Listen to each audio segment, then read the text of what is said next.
Wake up, gamers, because you're listening to the Big Think Dimension with Dan and Bob Video Games. The future of consoles is a portable that's half ARM, half CPU. Am I still employed? Yes. Chris Wolfhard. You should be allowed to kill him. And Dr. Aggro. So much has changed. Nothing has changed. Here on GigaBoots.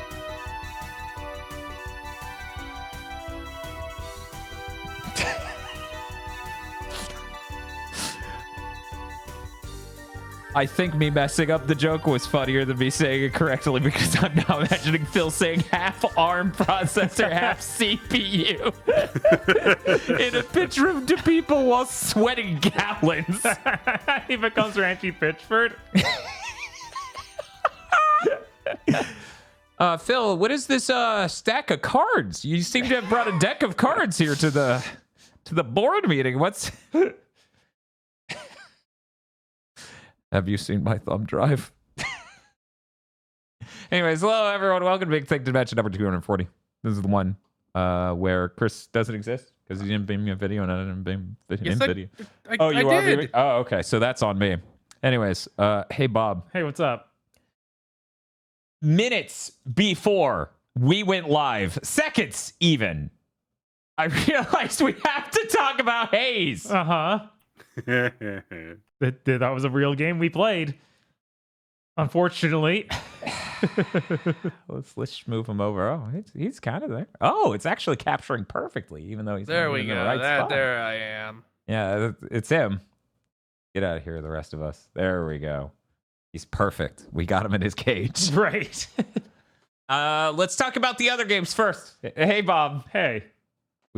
You played Pizza Tower. Yeah, so I'm first time playing Pizza Tower. So this is pretty good, like I was talking about last week. Yeah, no, it was fun. Did you know? Why? Pizza Tower? Please, Bob, why didn't you use the parry at all in any of the bosses? I was dying. I'm like, please. I feel like all he of them did, are though. so easy if you use the parry. I tried to learn it a few times and I just couldn't get the timing down. So I gave up on it because it was like, I can learn this just dodging more quickly. I would platform better. Yeah, I didn't use the parry at any especially important moment my entire playthrough. If I were playing it on my own system where my TV was close, I would probably do it. But where I'm across the room, my eyes are getting bad. Now worse. that may sound like cope, but no, Bob's fucking blind and will not get new glasses. That is in fact not cope. Yeah, Pizza Tower is really good. Like, I was surprised by how funny it was. Stunningly good. Yeah. And I'm ready to be fucking pissed because no game journalist played and it won't be in any Game of the Year discussions beyond like ours and a couple other podcasts. Yeah, Right. I feel like we spent a chunk of either that or the pseudo regalia part of the stream talking about how impossible it is for these games that are so good to show up on any Game of the Year list, because if you're not a part of the journalist clique, Right. the indie game doesn't get any attention. It is really weird that like something as big as Pizza Tower could get overlooked. Like I feel like everyone was talking about that for a few weeks. For months, like every single artist I know gushed about that game. Like there were multiple memes, like where hundreds and hundreds and hundreds of pieces of art were produced by the community of like, this character guest stars in a Pizza Tower episode. Right. And Like, but then it has like 4 reviews on Metacritic. It has like so few, and then no journalist talked about it. It's fucking wild. yeah, you literally have to be PUBG. Like the barriers between realms has never fucking been stronger. We need to do like fucking Since we wanted to do and cut the barrier. Ooh. This is making me think of, I think last year IGN put out a video of like, we only cover the important stuff. It's like, don't say that. Bob, that was like No, that 3 was months this year. ago. That was this year. And it was Yeah. actually worse, Bob. They said, if you've never heard of a game, it's probably bad, so we didn't cover it. That's healthy. Yep. Yeah. I mean, I feel the effects of the heart-rending algorithm at all times. And even still, even though we're individuals, we're more at risk than IGN at any level. Because they're a corporation. They get to exist forever. They can't die. Yeah. But even we haven't succumbed to the notion of this will not get clicks. Do not acknowledge. Do not do. It's like, because I'd sooner rather die than just be like, no, Dan, you don't get to play Pseudo Regalia or Pizza Tower. Get in the box and play Starfield. It's the only game you get to talk about right now. You got to resist the algorithm to an extent, or else you become one of those guys complaining that Paw Patrol has gone woke.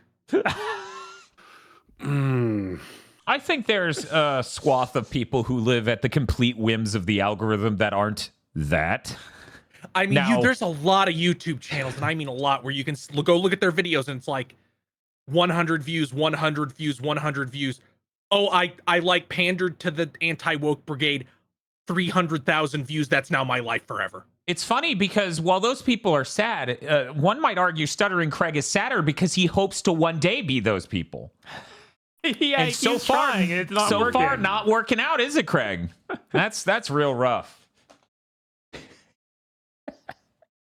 Sorry, I had to sit in his stream and endure how fucked up that dude is. This isn't even it's popular to hit Stuttering Craig. That man's a disappointment to anyone who knew him. Anyway. Yeah, I was really surprised that David Jaffe went on his Yeah, podcast. I almost looked at David Jaffe, who constantly makes like clickbaity sort of YouTube thumbnails. Like, put Phil. Microsoft has leaks this week, so he added Phil Spencer into diapers, right? I almost looked at David Jaffe and went, "Dude, you're above this. Why'd you go on a podcast with Stuttering Craig? Like, what are you doing?" I mean, David Jaffe is above that. He is. But it's really fun. It's really funny to look at David Jaffe and be like, David Jaffe is behaving exactly like every game journalist in 2007. That's how far we've come. Is that like there's a leak. Here's the CEO in diapers. That was what it was back then. Well, he, much like modern culture, said, well, we were good by the mid-aughts. We don't need to invent anything new. Just stick to that. We're good. But yeah, no, I was surprised he went on that show because David Jaffe does have a trans child. And I know Stuttering Craig would say something that would get him fucking punched by David Jaffe if they were in person. Mm-hmm. Anyway. Yeah, it would be great if we could have more focus on things like Pizza Tower from the outlets. But the sad thing is they're just never going to be able to circle that square or whatever, They're just, that's the job so weird of to the be YouTubers. I feel like Deltarune and Undertale still get underplayed in the mainstream gaming media. And I'm like, Toby Fox is like constantly doing collaborations with the biggest video game creators of all time.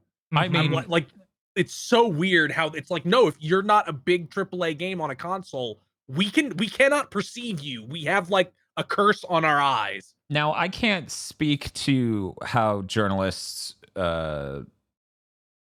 respect Deltarune or Undertale or whatever.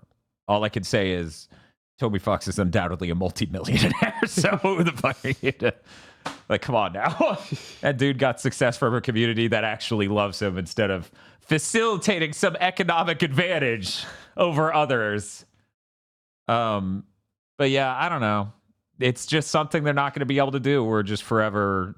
Like, that's why we're here, right? Right. We're here to fill that exact niche of people who maybe just pay attention to games in general.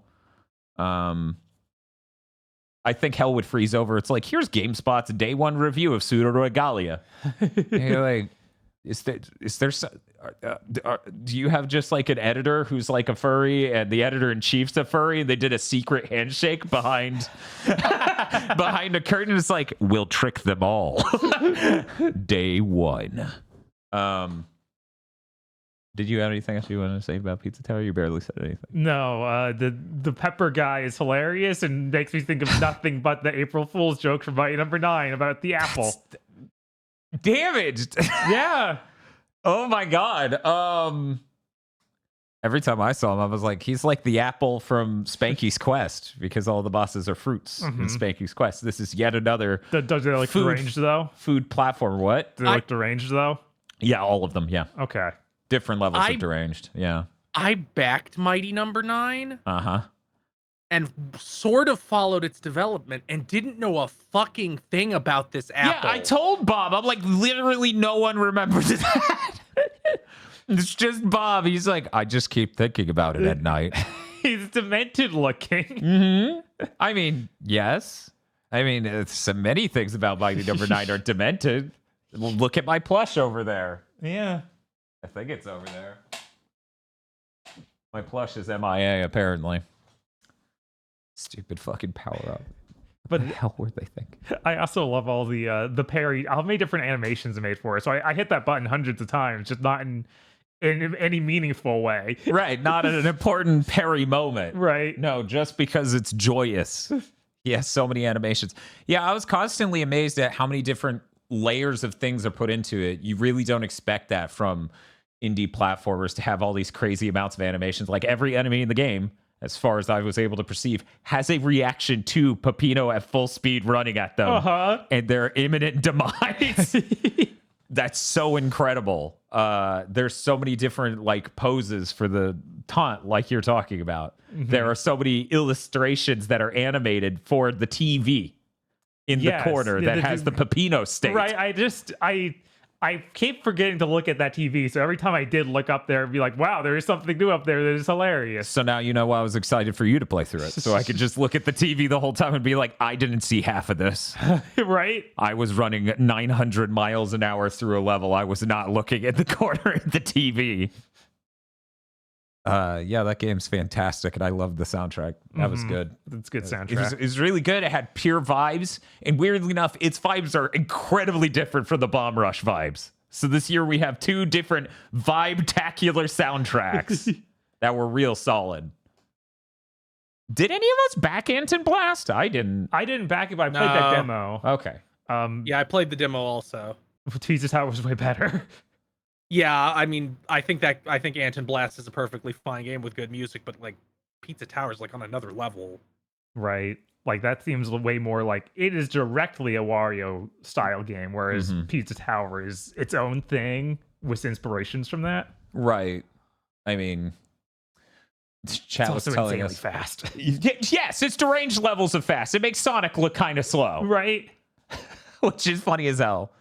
Yeah, people were saying like Pizza Tower was like 4 different genres at different points, so it kind of makes sense that it has its own identity. And then at the last point, it's kind of like Wario Land, you know? But yeah, Pizza Tower is really good. Look forward to Game of the Year. It might show up in some lists, maybe, possibly.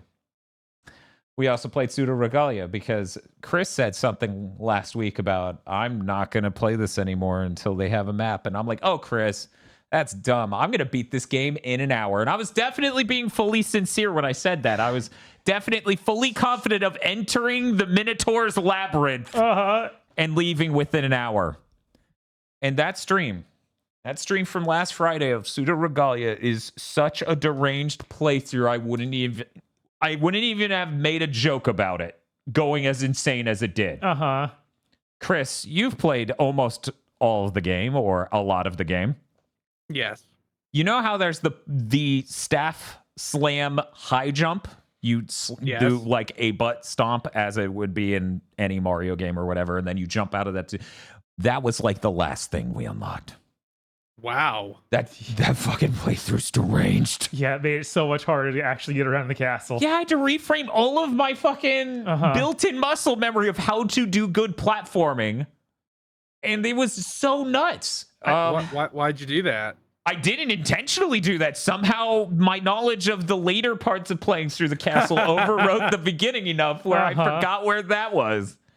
That game's great. I love playing through it again. The developer actually tweeted recently about the map again. And they're like, okay, it's almost together. I just need to figure out how to connect stuff and also how to get the map. And it's like, dude, the you should probably just start with the map. Yeah. I don't know. This is gonna fix the problem, but I should still make it difficult because my brain doesn't work entirely right. There was some pretty good moments. John Schwando stopped by the stream and we were talking about high level systems of how different jumps work in that game. Because you have, I believe, what they would call in Mario 64 the side jump, which is you run a direction and then do a 180. You hit the opposite direction and jump, and John shows up and uses you know you can slide into that and it goes even higher and faster away. So much of this jump without the normal high jump, so much of this playthrough without that was us just trying to nail that. Right. There are parts I get into the deep, dark underbelly of the game, and I'm just like, I think we may be soft lock unless I nail this jump. that was a moment that happened multiple times. That was a truly terrifying playthrough. Mm-hmm. That was great to have recorded. It would have been unfortunate if I was just having that moment by myself and then I have to regale you all with the tale. That playthrough is worth watching even if you beat that game. Almost all of that playthrough is me sweating and cursing and going, what the fuck? How can I find the first move? Right? Why? God, how far did we get? Did we get 3 of the 5 keys without the high jump? It was I believe deranged. so. We got so far. We Right. got literally every other power except for 1. You had basically everything. See, you had wall run. Yeah. Like, it was Yeah, ludicrous. it was insane. That game's great. I want more games like that. That game feels good and it's fun and I love the vibes. What a good game. Yeah. If only we could get more games like Beats the Tower and Pseudo Regalia, that would be great. I think as I have been saying for a while, the game industry is really healing because we're getting a lot more of the middle tier and the low tier filling in again and getting disparate genres and vibes and things that we really didn't have for a generation and a half there. As 7th gen crashed everything and 8th gen had the tiniest indie start working. They're like, well, I might be able to charge 20 for a game. Like terrified. I feel like we're filling out those price points with really good, interesting, wholesome, holistic games. It's not just everything's roguelike. It's not nice. everything's a roguelike or here's this really underbaked thing and it's $15 because EA stamped on it or something. And it's like, nah, that's unfortunate.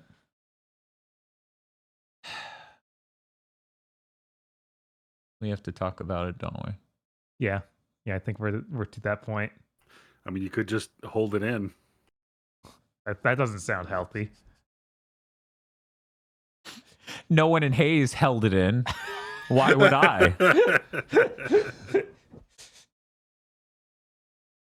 So, to give context, because a lot of people don't follow closely enough to figure out exactly what happened or why.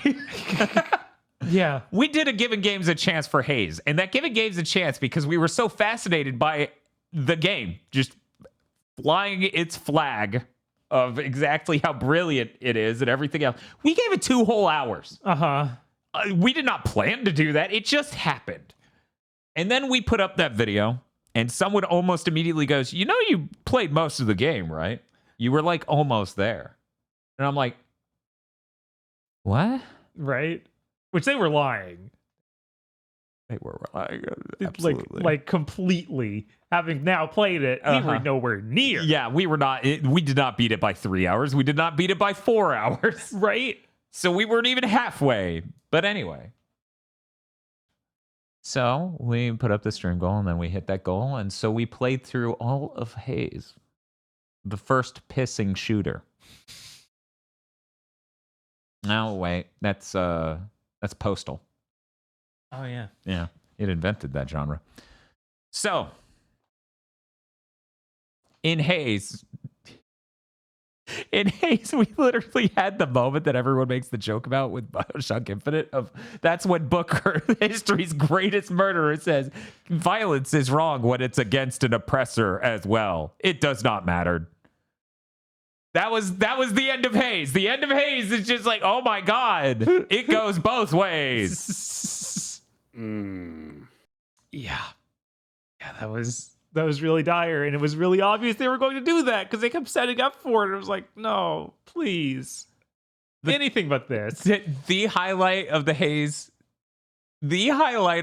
stream for me, maybe Bob has a different highlight, but for me is when the game's like, okay, you turned off the device that administers their piss.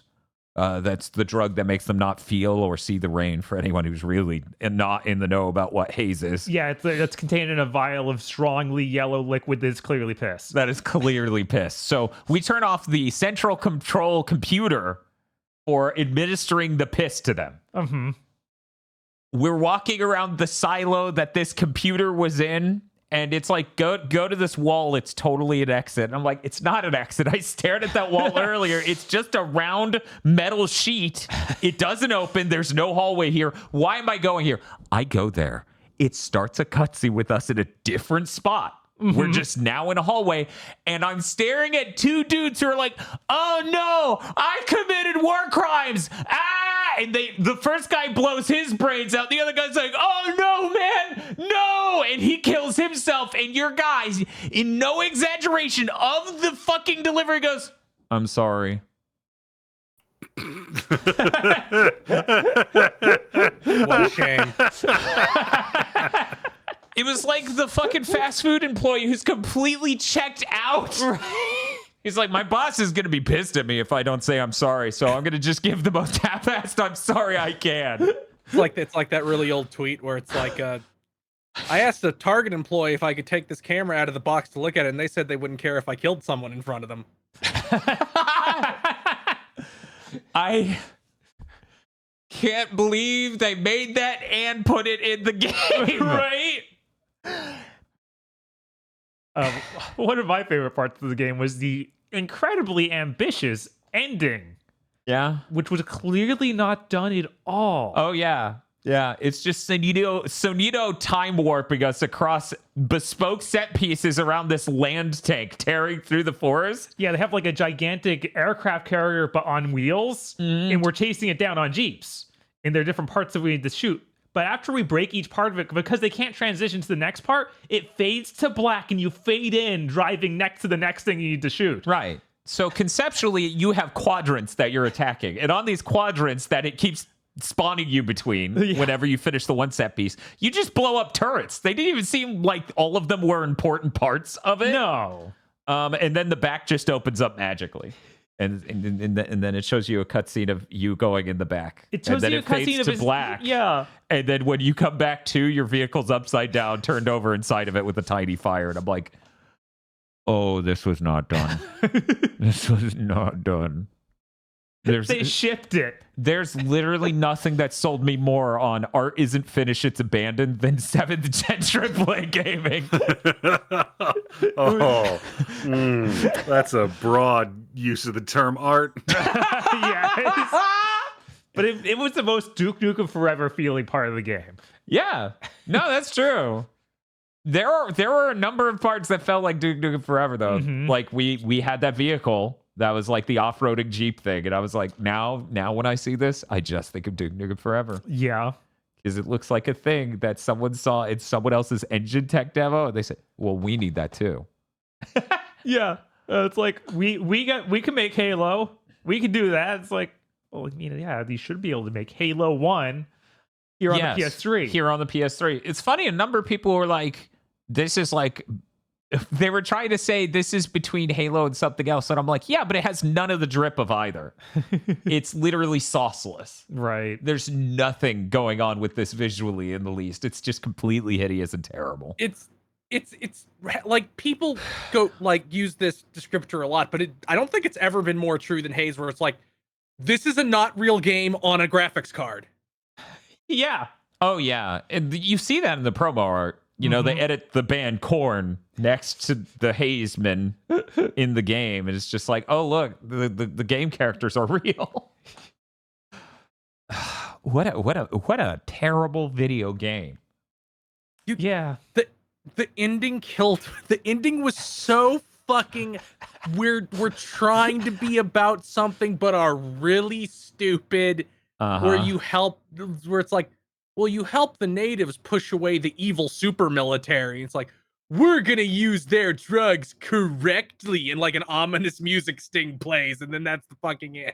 Well, even better, that was like the ultimate end. Right before that was the final boss fight with one of the guys in your squad who became a self-appointed commander of the entire Arsenal Gear / Shagohod base. And the boss fight is like, oh, right, that'll cause notifications go off. But imagine 9 feet wide, maybe, of room for you to stand at a control center and then steps down on both sides. This dude's just running back and forth across this 9 feet. You could be anywhere in the room and shoot him to death.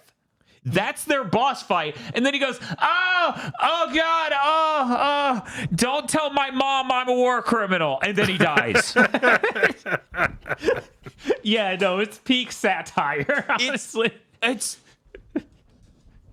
crazy. And then Eric at some point brought up the no, not without incident scene. And I'm like, oh man, that would be great in this game if we had an equilibrium moment. Yeah. You have to tell me he didn't literally ask you to not tell his mother. He literally asked us with his dying words not to tell his mom. That's the last thing he says. Oh my God. Because you spent the whole game going, these soldiers are people. They have mothers and fathers. And then the guerrilla fighter troops, the resistance, is just like, yeah, but they commit murders. You know how many of my people they killed? And then you go, okay. And then you book her. Yeah, then you go do the genocide of them anyway. It's like, I went over. Yeah. Every cutscene, your guy's like, but isn't this wrong?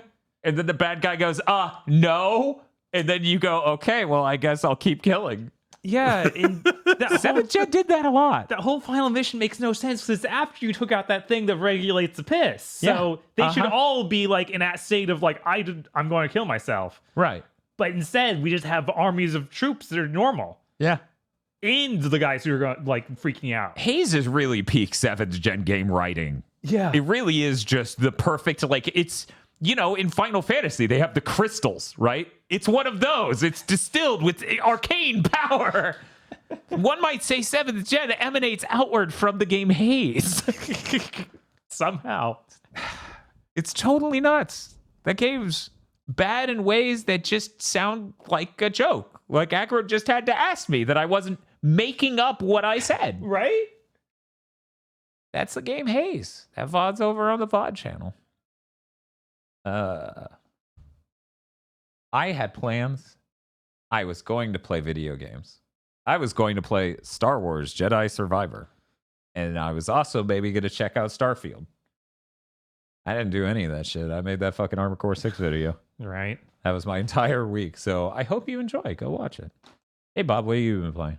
I got to play a few things. Mm-hmm. I did finish Sea of Stars technically, but there is a true ending I need to go get. Oh, okay. That game's pretty cool. I liked it a lot until the very end, which I'm hoping the true ending's actually good. Because oh man, the regular ending's horrible. Well, that's to motivate you, right? I guess. Other than that, though, I tried a game called Trepang 2. It's Trepang 2 and all one like concatenated thing. No spaces anywhere. In okay. That. There's a demo out on Steam. This is a weird mix of Fear and Crisis. That is a pretty cool conceptual mix. Yeah, so you have the slow-mo gunplay and the kung fu from Fear, and this like on contact explosive grenades. Nice, I love those. And you have the going invisible from Crisis, as well as the if you're behind a guy, you can grab him and then comically show him across the room. Oh, that's important. Yeah. You need that super throw. I swear to God, Steam, if you start blasting audio. Okay, I beat it. I beat it to doing that. Joke's on you. It does have a very like generic style though. Like it's just modern military. It's not like trying to be horror aesthetic or cyberpunk or anything like Crisis or Fear are. So it kind of gave me weirdly vibes of the old Half-Life mod, The Specialists. If you're a fan of The Specialists, according to Steam, this is similar to Doom Eternal and Doom. Bob, would you agree that this is a first-person shooter? It is in fact a first-person shooter. Oh, that's crazy. The first level that lets you play is like it starts with a sneaking mission where you just have no guns and are learning the movement, and then it rapidly evolves into okay, you got the gun. Go play Fear now, and there's just waves of enemies you can kill. You can still sneak around if you want, but that seems But unimportant. But we're not going to make you. That's really not the point of what we've got going on here. Mm-hmm. And they also had some side story stuff after that where it's like you could go to little levels, which I don't know if this game has multiplayer or something, but they might just be for the single player, where it's just a very small area that would feel like a multiplayer map, but they've filled it with waves of enemies, and you have like a box you can buy weapons from, like Counter-Strike. Okay.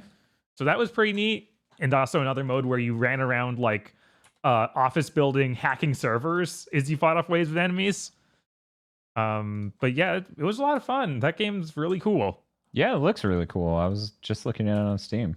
I'm disappointed that the kicking and stuff animations aren't as cool as they are in Fear. Like the weird bicycle kick almost that Liu Kang does Right. is basically what they were doing in Fear. But like turned 45 degrees on an axis. They were really cool. Yeah, and instead you have like a two-legged drop kick, which is still neat, but it's not as cool. Bob, on a scale of 1 to 10, how equilibrium does this game feel? Pretty intense. After you beat the first level, it gives you a modifier for dual wielding, which lets you dual wield anything, it seems like. Good. Correct. So you're just running around with like 2 AKs at once, firing everywhere. So it's pretty equilibrium. That's great. That's great. And yeah, going slow-mo and shooting a grenade midair is always fun. Yeah, and I love contact grenades. Mm-hmm. It's a shame we got away from that. Yeah, it is really weird that I don't see that in much of anything. Yeah, I think it's a problem of the fact that we balance for multiplayer on all these shooters now, so you Right. wouldn't want to do that for that reason. Mm. Meanwhile, as a single-player game, that shit's sick. Why wouldn't you want to do that? Yeah, I think the Call of Duties only do it for like grenade launchers. Mm-hmm. But other than that, I'm pretty sure you have like the sticky grenades and stuff like that, but not just on contact, it'll blow up. Right, and that's unfortunate because that really feels great. It feels so good. I played another demo on Steam called Tevi. It's Tevi. It's an next game from Ribby Rabby developer. Ooh. Or Rabby Ribby. I can never remember which way that goes. I never actually played Rabby Ribby, despite having bought it on some Steam sale years ago. Oh. It is bullshit.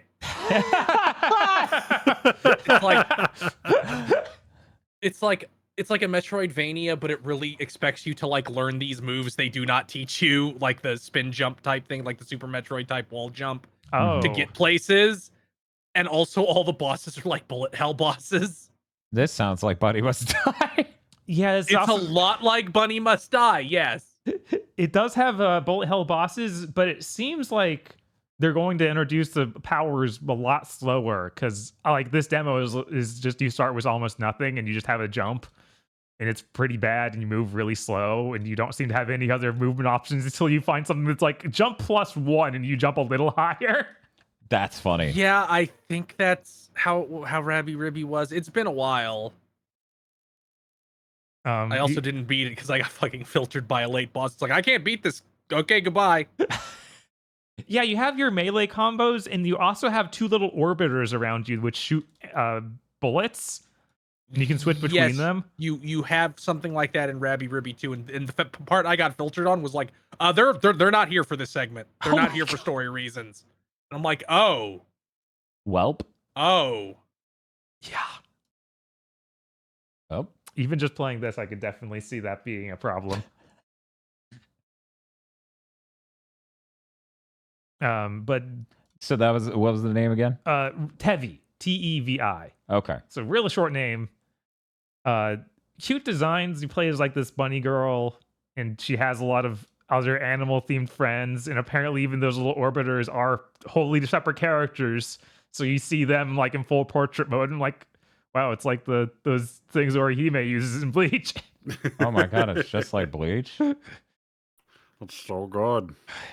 But yeah, I was not expecting the movement to feel this weirdly slow in it, and it just wasn't that fun. So I kind of stopped after beating the first 2 bosses. Yeah, I probably won't go back. And the last thing I played, Mercenaries Resident Evil 4 Mercenaries update went out last night. Right. It did get updated. Yeah, so I got to try that. I didn't get to try Separate Ways, which also came out last night. Like, we're in the middle of watching Bleach, and then I just see, oh, Resident Evil's updated. I'm like, I can't stop. I can't do that. That's really cool. They add a new stage and new characters for Mercenaries. So the new level is a docks area, which seems to be based on like the final mission of the game, pretty much. That area where you fight like the big boss with rafters and things. It's also really hard. Like, it seems like this one's balanced to be way harder than the rest. The first like boss enemy it shows at you is the crazy chainsaw guy from the chainsaw demo, like the super chainsaw. Oh yeah. Which I don't think it's even in the full game at all, or maybe there's some weird chance of it. Right, there's probably some way to proc him. Right, but yeah, so he can just kill you in one hit. Like, no matter what, he just starts doing the swipes and running towards you. I mean, that's realism. A fucking chainsaw would do that. So that's neat. Have a whole new level that you can go to for all the characters. They also added the brand new characters, Wesker and Ada. Ada, she's able to use the grapple hook. So you do like knock them on their knee from a distance with a shot, and she sees the prompt for a melee attack from any distance and just grapples to them and hits them. That's awesome. Yeah, That's really good. sick. That's really good. My God. She also has some cool weapons, like she's got the crossbow that shoots explosive arrows. Nice. Always Solid. good. The mine thrower. Well, no, it's really a crossbow this time. Oh, okay. It's a separate, brand new weapon. It's a lot of fun. It's pretty good. Yeah, it's pretty Resident Evil good. 4 Remake's pretty good. You're right. I had no idea. They also, Wesker is insane. He doesn't have a knife. He can counterattack by putting his arm up, and it glows with a red energy, and then he like counter kicks them and kills anything pretty much. I'm just thinking of the fight scene from the end of the 4th live action movie when You mean when they just copy? They just copy? No. Specifically the part where the OC for that franchise puts her hand up to block a knife and it just goes through. She's just like, ah! I'm like, how was it supposed to go? Man, all those like movies, all those movies sure blur together because they're fucking miserable pieces of anti-humanity. Oh no, those movies are really great, but you have to eat a brick of unsalted saltines in order to get to those tiny nuggets. No, I'm of sorry. beak. There was one delightful moment in all of those, and that was the end of the 4th movie, I think. Well, was it When Wesker gets blown up. Oh, and the 5th movie when you see Wesker in the Oval Office, that's also delightful. Right? Yeah, no, the 5th movie's great. I don't know what you're talking about. Oh, this is bad. No, the 5th movie's just nonstop schlock and stupidity. It's just like, what if simulation? They're like, you mean like in a computer? And they're like, no, like for billions of dollars. And we then just and then paid the actors and built cities. And I'm like, why would you do that? And then the 6th movie is so bad. Oh yeah, no, that's one of the worst. Unforgivable. That is literally one of my least favorite films I've ever watched. It's funny how 2 of the worst movies I've ever seen are from these Resident Evil movies. It's the 3rd one, which Yeah, no, I get which it. is empty. It is nothing. Then the 6th one, which is also empty, but it's cut. It is edited by somebody who has like terminal ADHD, so there's a cut every half a second. Yeah. No, the 3rd movie, I made it 40 minutes in when I rented it on DVD and just fucking returned it. Yeah. I didn't even finish watching it. I really dislike that 3rd one. Like, if you ever seen that mimetic clip on Twitter of the guy jumping the fence in the Taken movie, and it's cut, there's a million different cuts. That's audience, that's all of the 6th Resident Evil movie. Yeah, it's true. It's that from end to end. It's not only during the action sequences. It's literally always. The editor just would not stop cutting. It's a terrible film, which is why Welcome to Raccoon City is an upgrade over the 3rd and 6th Resident Evil film. It's still fucking bad. Yeah, it's still really bad. Really, really bad. Wesker can also do melee attacks from any distance, but he teleports to them because, of course. Because that's what he does. Yes. Especially in those movies. And then he does every character in this mode has the mayhem mode they go into. Yes. Like, Leon. Leon gets enhanced bullet damage and faster movement. Yeah. With Wesker, you just get a melee attack button. Good. You just start doing Perfect. combos to dudes. Yes. So the chainsaw dude shows up and you just start punching him and he dies. Good. Correct. That is what Wesker would do given that situation. They also added a thing where if you S rank every mission as Leon, you get Leon was the typewriter and his mafia outfit. Nice. So it looks like there's one of those for Ada. I don't know what it is yet because I haven't had time to S You rank haven't had every time mission. to S rank every mission? Yeah, no, surprising. Seriously? What the fuck? And this update's free. Yeah, this update's free. You only pay for the other thing. Right, it's $10 for separate ways, which I hear is good because, of course. I mean, it doesn't. It's more Resident Evil 4. Right. Why would I not spend $10 and hope it's like good at all? Mm-hmm. Reminder: Resident Evil 4 Remake is currently the best performing reviewed game on Force Feedback. So there you go. So yeah, that's all I played. Man, that's a good update. I really hope to keep doing this. Give me more levels, give me more characters. Yeah. I don't know if you will, but you should. I think it's great that we don't know what they're doing next with Resident Evil. Yeah. We have no fucking idea because NVIDIA didn't leak it. Right? But Capcom also has leak problems, so on a long enough timeline, we'll know. Right, of course. We'll know before they tell us. We'll know, and then they'll tell us. Chris, what have you been up to? Mostly nothing. I played more Skyrim, which I'm not going to go into because it's fucking Skyrim. I will say one actual thing about Skyrim, though. Every single meme everybody's ever made about how terrible the writing in Skyrim is just true. Like, it's farcical. How the way you get into the Thieves Guild is you go to this city where it is. The guy says, it's 200 gold to get through the door, and one of your options is that you're trying to shake me down, and they go, damn, you're right. Go on through. And then a guy walks up to you and says, you've obviously never made an honest cent in your life. I can't believe you saw through my shakedown attempt at the gate. And then the Thieves Guild quest line starts. It could not be more cartoonishly bad. Wow. But other than that, I streamed BioShock Infinite. Oh, that's great. Does it go both ways? Were That the game racists is- the racists? See, that's the thing everybody talks about. But it's so much more interesting to me to talk about it from the angle of nobody wrote that. When you look at God, what is his name? Booker, Ken The Levine. closer they brought in. Oh, Rod Ferguson. When Rod Ferguson came in 6 months before launch and says, stop work on everything not done, staple together what's done, ship. And then they obviously wrote a story around that. Right, or at least they had enough scraps of story ideas and then just stapled it together. Uh-huh. Mm-hmm. So it you can criticize the story and yeah, it's stupid, but it's almost pointless because nobody wrote that story. That story exists out of necessity. It's kind of impressive what they were able to cobble together out of the parts they had. It's a lot less impressive than you might think. That game doesn't really have mechanics.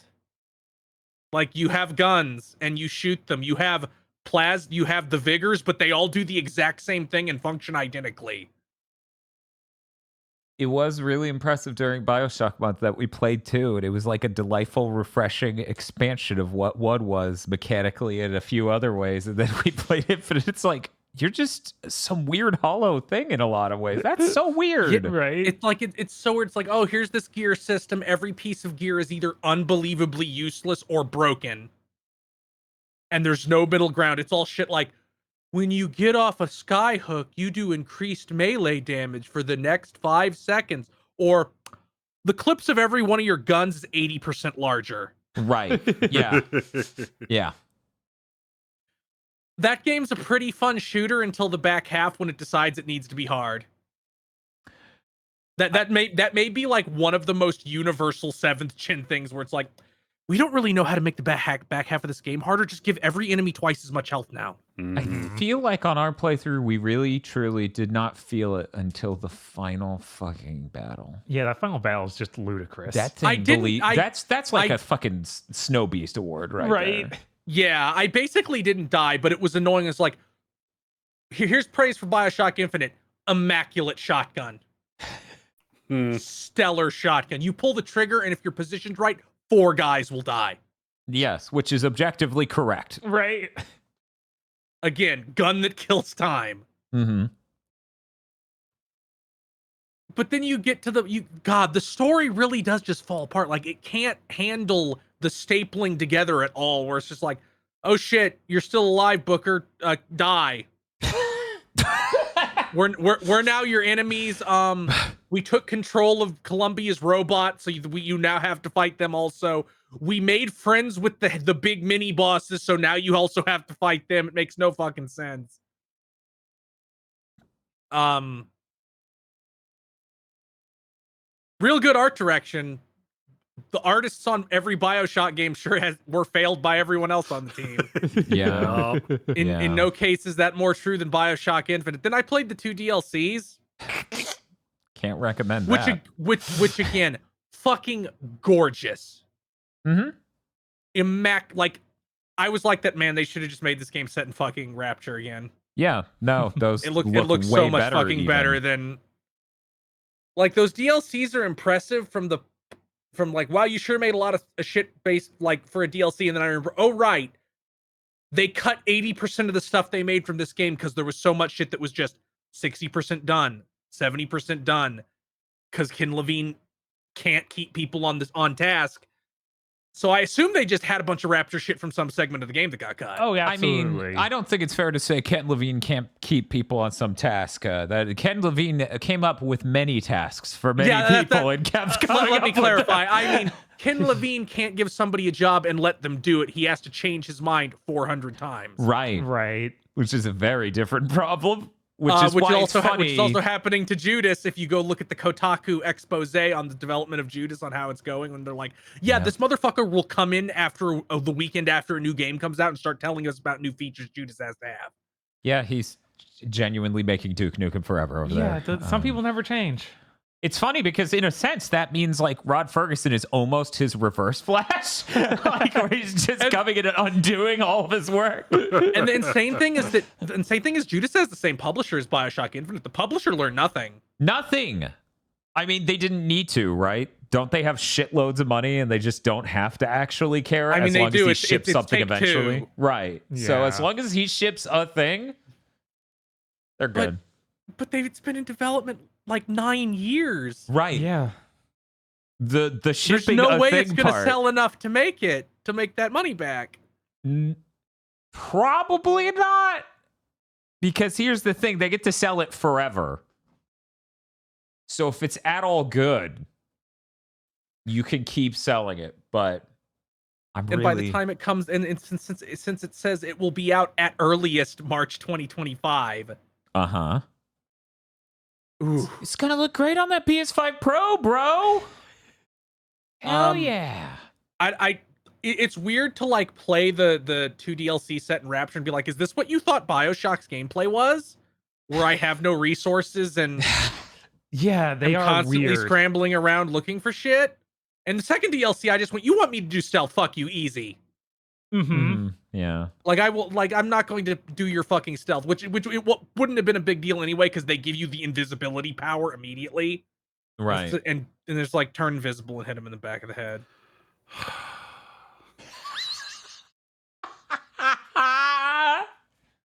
The fucking sign from aggro. Yeah. Like, there's not even really anything interesting about those DLCs. It's like they're like Sucker Punch. Uh-huh. There's some uncomfortable lobotomy scenes because of Sucker Punch. Yep. Oh. I haven't seen. Ken Levine sets fire to the entire BioShock franchise because he's mad BioShock 2 existed. It ends with Elizabeth being beaten to death with a wrench in some really bizarre tie-in to make the plot of BioShock 1 work, which like that plot already worked as well it was ever gonna fucking work. I'm so Okay, excited for Judas 2. Here's Judas 2 is going to be here's- Game of the Year. Ken Levine's going to be so mad. Because Here it is wasn't the made most- by him. Here is the stupidest, hackiest thing in BioShock Infinite or the DLCs combined that I cannot brush away as, well, he didn't write that. That was necessity. In the DLC, the second DLC, Burial at Sea Part 2, when you go back in time to Columbia and you watch the Lutesses, the two Time Lords, tell Daisy Fitzroy, the black woman, you have to pretend you're gonna kill this kid so Elizabeth will kill you and become a killer, so she'll kill Comstock. And like that, they're trying to fix the complaint people had about BioShock Infinite story. I think that is maybe the worst thing in any of those, because it's like, no, just hope people forget, Ken. You can't make it good, because now it's just two white people, two white gods tell the black lady, let this white girl kill you so she can solve racial inequality. like it's so bad. Bob, you're the host of Big Think now. Oh no. Have fun. Well, did you play the Alts, Chris? Oh God, no, I didn't. How about you, Dr. Aggro? I guess I'll stop the Dragon Quest music before I walk away. Thank you. I don't think everything is going to be spoilers unless. No, although I am pushing into the back part of Starfield. I can feel it both in how the main story missions are behaving and in my hour count. This game is actually starting, like, two things are happening simultaneously, and it's kind of weird. One, with all of the weird guns it keeps giving me, and the freaky aliens I get to shoot with them, it's really scratching my Borderlands itch. Okay. Yeah, I didn't expect weird aliens to fight, honestly. Yeah, just weird fucking aliens. Every now and then you get to shoot them. It's great. Also, the quests keep getting cooler and weirder. Like, I just got done doing one where I'm basically swapping back and forth between two versions of an installation because one of them's all fucked up, so I can, like, get through hallways and turn computers on and off and that kind of thing. Okay, so it's like some sort of dimension shifting thing like Ratchet and Clank? Yeah, exactly like that, except kind of tighter and better implemented than it was in a lot of places there. Huh. That's the last thing I'd expect from a Bethesda game. Yeah, like weird, like there's a whole lot of weight on this game. It's a Bethesda game. There's a lot of clunk and there's a lot of sand put between two pieces of bread. But there is actually really genuinely cool ideas in here to make this game worth it. And I can't wait till someone like mods the shit out of it into a more streamlined experience. They gave me a 1911 from space that does extra damage against robots. No matter what else is in your game, like that just sits in your heart as a little warm nugget of joy.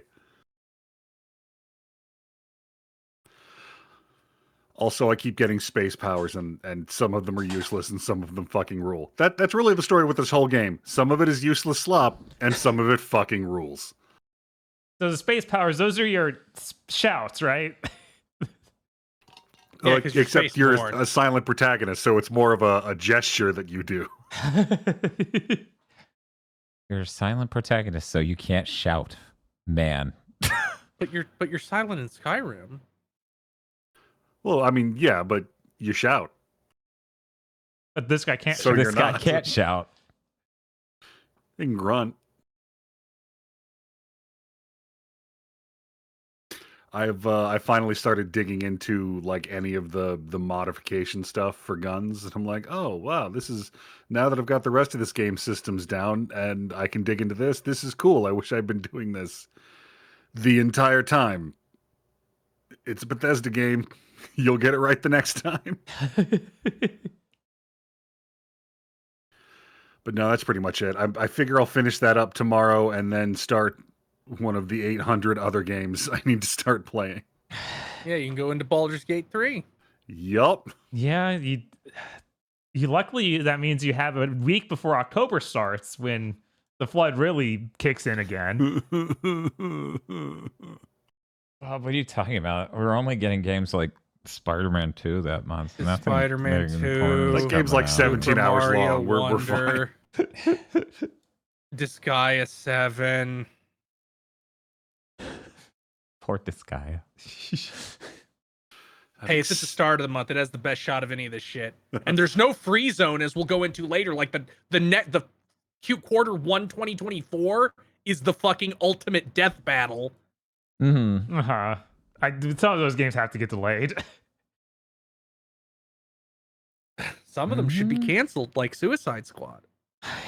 Yes. Oh God, do you think that's gonna ship like in that quarter? They alleged No. like a They said it would, but I don't fucking know. Yeah, I don't. Maybe they're just too afraid to even talk about it until they're really close. right. Like you can't fix it at this point. We brought in Rod Ferguson. Oh. No, the game was done. It was just, we made a Destiny thing. Oh yeah, no, he's going to tear out Most of what they made and stitched Okay. together a single story. It somehow turns out to be fucking like a Gears clone.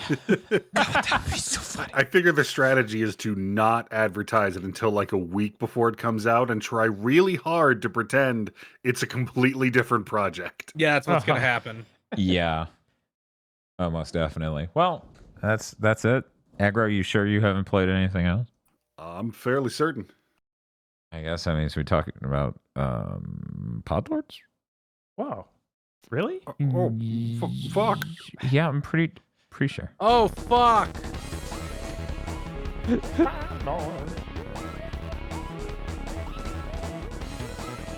Probably it's got really good music to speak.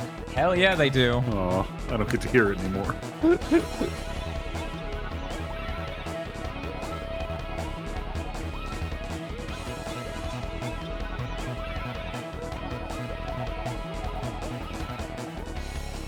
Yes, that's right.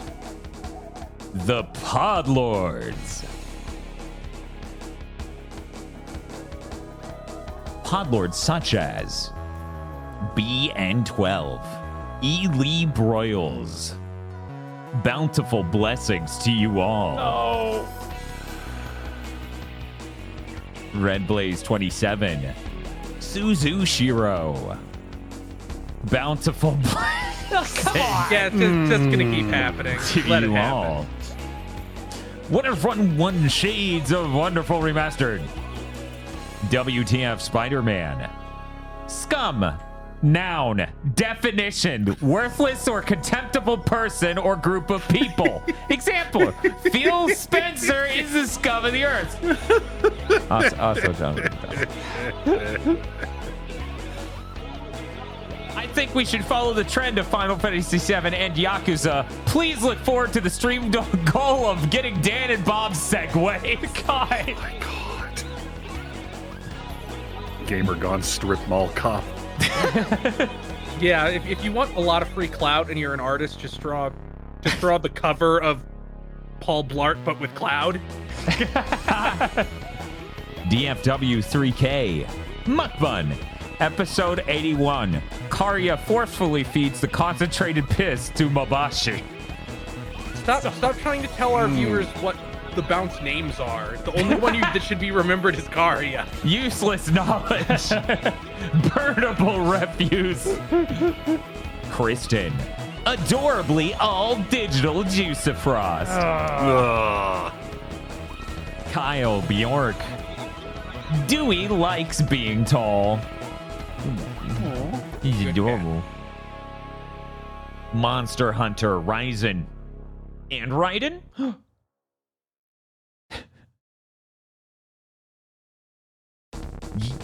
Unity, when they hear no one has been a malicious dipshit lately. Is that a picture from? That's the deep from The Boys. Oh, okay. Okay. I thought it was that old Insomniac game. What? Fuse? No. Disruptor. Disruptor, yeah. Cooper Tank. Welcome to the post-filler arc lounge. We have plenty of plans here. What a creature. You know, we have to record the 10 episode Chugging Bleach later today. We don't appreciate having to think about this lounge.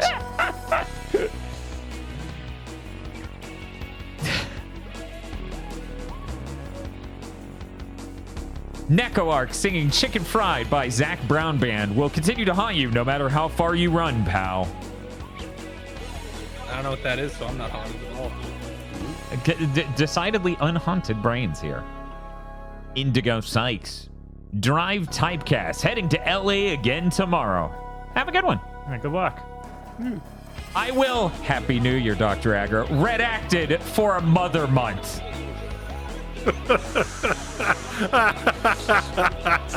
This is unreal use of this art. There's you already, like, Mother's still around. You still have that that game they changed the name of because they're like, oh, we should be a real game instead of a fan game. What was it called? Oddity. Yeah. Do you remember?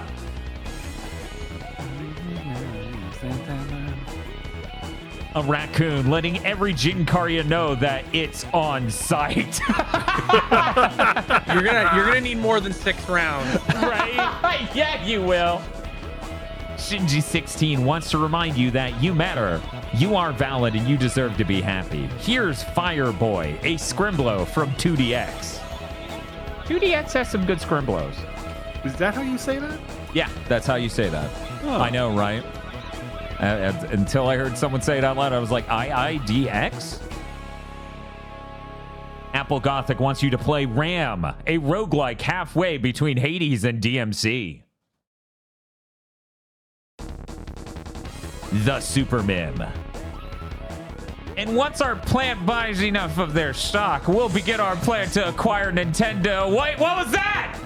Oh shit, man! It has more than 6 rounds, it turns out. Is that a raccoon? Yes. He's got a gun.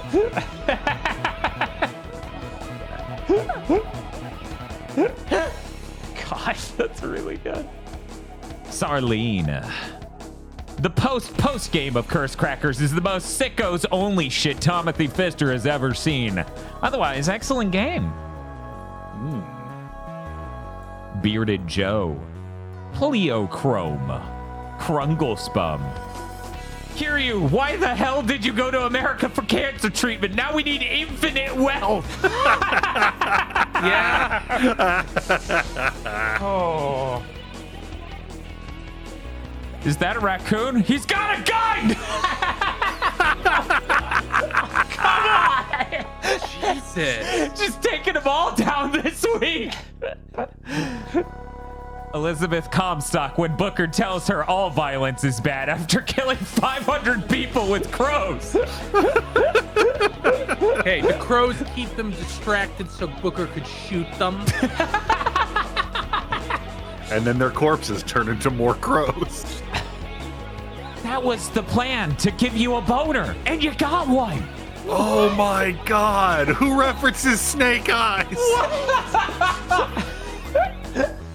Jesus Christ. It's a lot. Man, he would actually be a great Shinkari. That's my cast. He would. He would be the best. The only better Jinkari is Troy Baker himself. Yeah, and the thing with Jinkaria, it doesn't matter how old you get, it still works. Yeah. Isn't that great? God. Noodle. This was Nomura's idea. He can't keep getting away with it.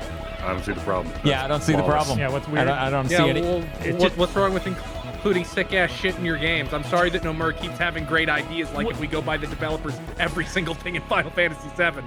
It's just, that's like a human riding a bird. I don't get it. What's weird? Yeah, what's the problem? I just see a proper mount in a video game, and you know, Puppy. Puppy's hard to see. Puppy has basically become a black void. A black orb. as you ponder the I'm puppy. pondering the puppy right now. This is adorable. Saber, but from space in an alternate universe. That was in No way. legal limbo for a long time because she was a Star Wars reference and they were worried about it. We can't, yeah, no, this is one I've never encountered before. Whoa, Karya Bounty be upon ye. Oh God, yeah. What? Yeah. I don't understand. I don't understand why everybody's doing the Morbius thing to this random new Jump series that started this week. I assume it's actually horrible. That's what my interpretation would be nice. I hear it's good. It just hit a weird critical mass of virility.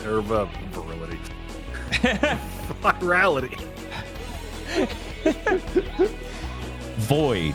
And don't worry, Chris. I remember Homestar Runner. I remember when my dad showed me YouTube videos of Strong Bad emails. Oh, Yeah, that checks was- out. Oh, I was put in my place.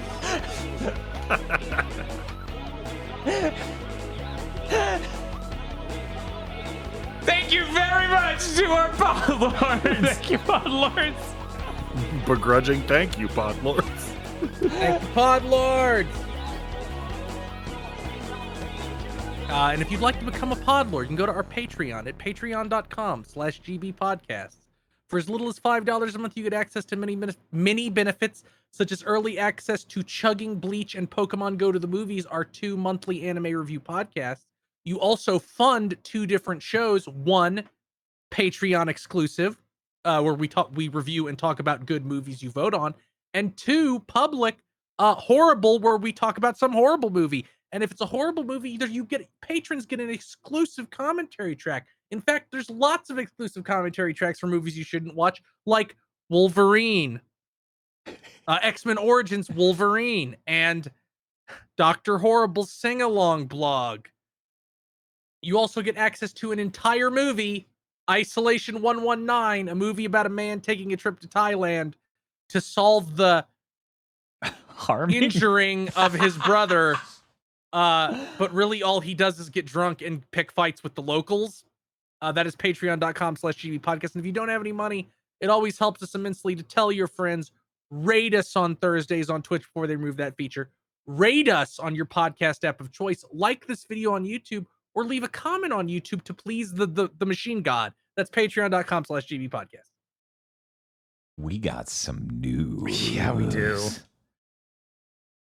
Let's first talk about Unity Part 2 Electric Boogaloo. Chris. Okay, a lot of shit happened. Unity did the oops, we did a fucky wucky, we're hearing and listening bullshit. Mhm. They offered no actual changes. Oh, shocking. Whoa. We're sorry in their there was initial- confusion. In their initial shit, they promised that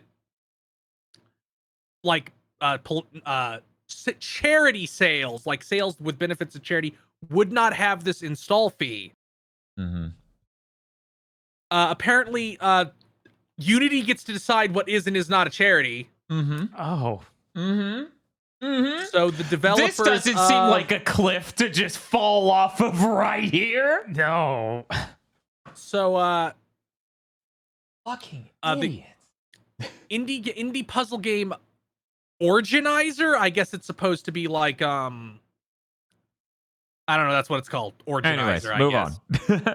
on. They're like, Planned Parenthood's not a charity. Yeah, the Unity told them that. Yeah, Unity told them that. They also said that Would you get What up on is this it? chair to eat shit? I don't know. CS Mott's Children Hospital is also not a charity. Yeah, I don't know why they did this to themselves. This just seems like another angle to fail.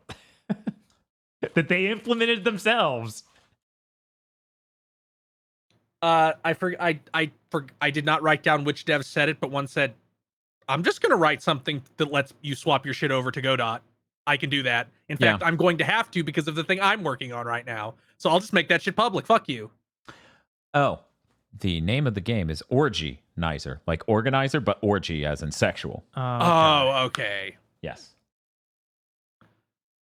Jesus fucking Christ.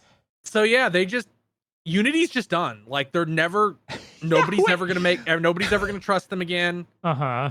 It is. Last week was it's going to be near impossible to come back from that, and this week they aren't. That has been the whole news this whole week as they take down the page. By the way, the page for the runtime fees is down now, and they're like, "We're sorry, we're currently reorganizing our thoughts on this. It will be back up at some point." It's like, or read the room, and it shouldn't be. Right? Relogic. Yes. The developers of Terraria is like, we're giving $100,000 to this these two open source engines. Yeah, and they were even talking about doing monthly payments as long as they keep going. Jesus. Yeah, no, that was some real hell yeah, you're so fucking based. Tim Sweeney, let's talk. Do you want to own gaming? Just own it. Just like every single game is Unreal. You come out and say, we're putting forth a sum of, it wouldn't even have to be like $100 million. That's a lot, but not for Epic. No, that's nothing like, for Epic. And be like, you prove to us this isn't a scam, and we'll fund you switching to Unreal. We'll cover your development costs for switching to Unreal. Yeah. Yeah, no, they need to do that. You own the industry forever. You become the immortal god king of gaming overnight. Yeah. You ascend to Gaben levels of deification. That's true. This may in fact be the only shot anyone will ever have to ascend to Gaben levels of deification ever again. I actually see someone in chat explaining the two engines, the open source ones were Godot or Godot. I will say Godot until I die or talk to the person who made the engine, and they explain it and win that argument. And FNA, which this is really going to fly over most people's heads, but since someone in chat just said the thing that made it explained it to me and made it relevant to anyone who has ancient knowledge. FNA is an open source initiative at replacing XNA.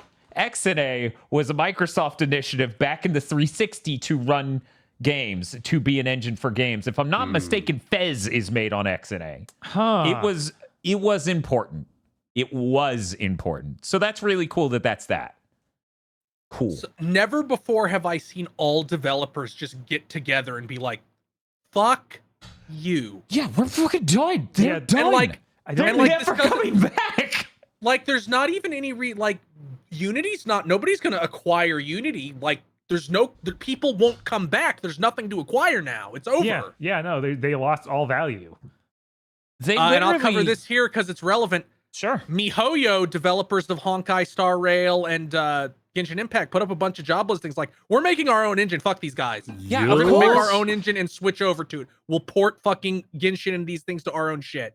There's no way there weren't multiple people at the strategic level of Unity who knew that they would do this because, of course, they would. Yeah, every one of these bigger Unity games, of course, has a team of Unity actual members that they talk to. Right. Well, not only that, it's like for anyone who really just has no fucking clue, I'm talking to you right now. Everything with the runtime fees was for Pokemon Go and everything MiHoYo makes. You know, your Genshins, your other things like that. There's no world where you make that much money and you can't afford to make your own fucking engine. Yeah. Yeah, and also stuff like Hearthstone is on Unity. Right. And I'm sure fucking Raid Shadow Legends is on Unity. VR chat is going to be a victim in all of this, by the way. I forgot to stress that last week because that's on Unity.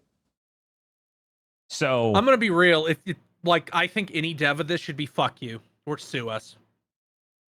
It sounds like everyone's holding the line.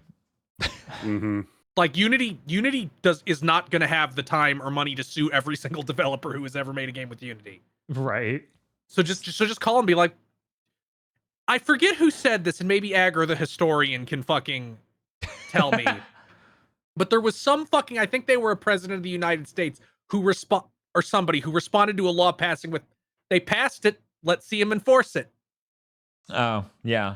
I've heard that exact thing. Oh, shit. Yeah. Yeah. I've heard that quoted recently because of the Supreme Court thing with gerrymandering. Damn it. Yeah, so I have no idea what they were thinking with this. Like, Unity Andrew should have... Jackson, it appears to be. I was thinking, but you never want to guess Andrew Jackson. No, you if don't. You might be wrong. Yeah. There's several layers of their company that should have told them, hey, dipshit. And it sounds like all of them were telling them that, but they just ignored it because, Riccatello saw Riccatello is the dumbest man alive and keeps ruining everything everywhere he goes. Like, You had an I'm sure incompetent their executive. mindset Just was destroy like, it. I'm sure their worst case scenario was like, okay, half of everybody will leave. But 50% of every single Unity install in history times 20 cents is still a lot of fucking money. Yeah. But they didn't expect every single fucking developer to go, no. They seem to misjudge the current climate of people moving into established areas and demanding rent, because usually when that happens, it's a shame or it's an inconvenience and it's bad. But it's not enough. It's not bad enough. It's just kind of annoying, and we all deal with it. They showed up to offer us a banquet of chaos and despair, and assumed people were just going to swallow it. They drastically misjudged their position. They did. They could have got if they had come out and said, okay, games that aren't currently being updated or not affected by this, we're switching to revenue share like Unreal does. Mm-hmm. That people might have swallowed that because it's a thing that's already being done by another engine. It's not as patently as it doesn't open with them specifically clarifying, yes, if someone deletes your game and installs it again, that's 2 charges. That was the most insane part, I think. Yeah, you can't just say, we're going to start charging you more money. We're going to decide how much we're going to charge you based on shut up. Yeah. I think there's a real chance that maybe people would have gone, oh yeah, our current game will ship and then we'll never use this engine again. If that's what had occurred anyway. Mm-hmm. I don't know. Yeah. Either way, I'm glad someone got blown up. Right. I hope one of these open source engines gets traction, and I want it to do well. And you know what? Since someone's bringing up WayForward in chat right now, I'm going to talk about it anyways. I think this is the absolute egg on the face that WayForward should get for switching to Unity and fucking up multiple of their games since doing that. Yeah. Yeah. Like them and fucking Freedom Planet 2 also got fucked up by that. I don't even know if that's fixed yet. I assume it'll be fixed when the console versions come out. Maybe. I also am just eternally frustrated by that ActRaiser reboot just not scrolling the camera correctly for the rest of time because Unity's fucked up at a deep level. Yep. What a shitty fucking engine. Anyway. I guess I'll just go through the rest of my news. Sure, yeah, let's go. Okay, so Namco Bandai, Bamco. Yeah. The Bamco Whamco. They were like, oh, we want to port more Tales games forward, but we don't know how. It's cold and our penis is small and our pants fell down. And I'm like, but you did ports of the Katamari games and the Dot Hack games and Klonoa. Like, just fucking do it. Here, let me help. Okay. Widescreen, higher resolution, higher frame rate, like 1 or 2 bells or whistles.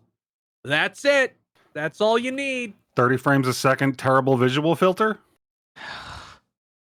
That's sure what they did to Symphonia. Wasn't Vesperi even 60 frames per second and a little higher res? Wasn't it already what well, they that should was a be 360 game. Right, but still. It becomes a lot hard. It becomes a lot harder when it's a PS2 game, but hey, there's still 3 fucking PS3 Tales games you haven't touched, assholes. Yeah. So make a phone port and then port the phone ports to modern consoles without changing anything. No. Let's move on.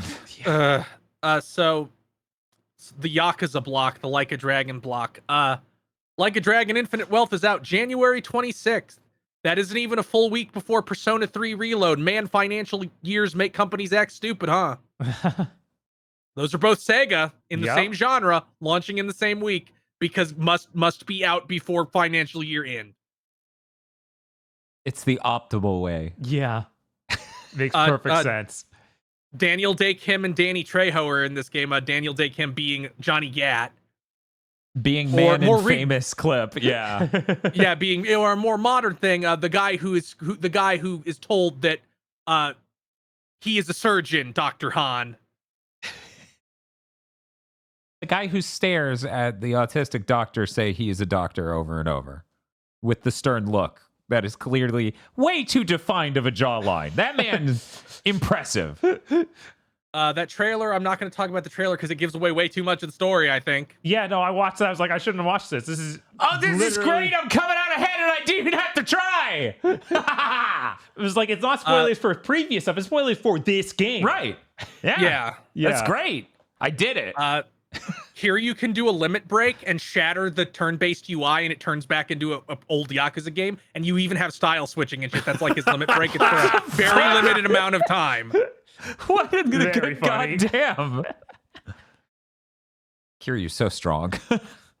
And when Like a Dragon Gaiden, the man who erased his name, comes out, it will be day one Game Pass. And we also found out this game, Infinite Wealth, is $70. Yes. Yeah. Because it's On truly next gen. it might be only be 60 on PS4 because it is on PS4, I think. I've seen a lot of people charge 70 on both gens. Right. Usually when you bump up one, you bump up the other too. Man. That until enough companies eat shit that they're like, no, we have to go back. When is Kiryu side story game? I think November. So technically, that is something I need to consider for game of Let the me year. see. It's November 8th. Hmm.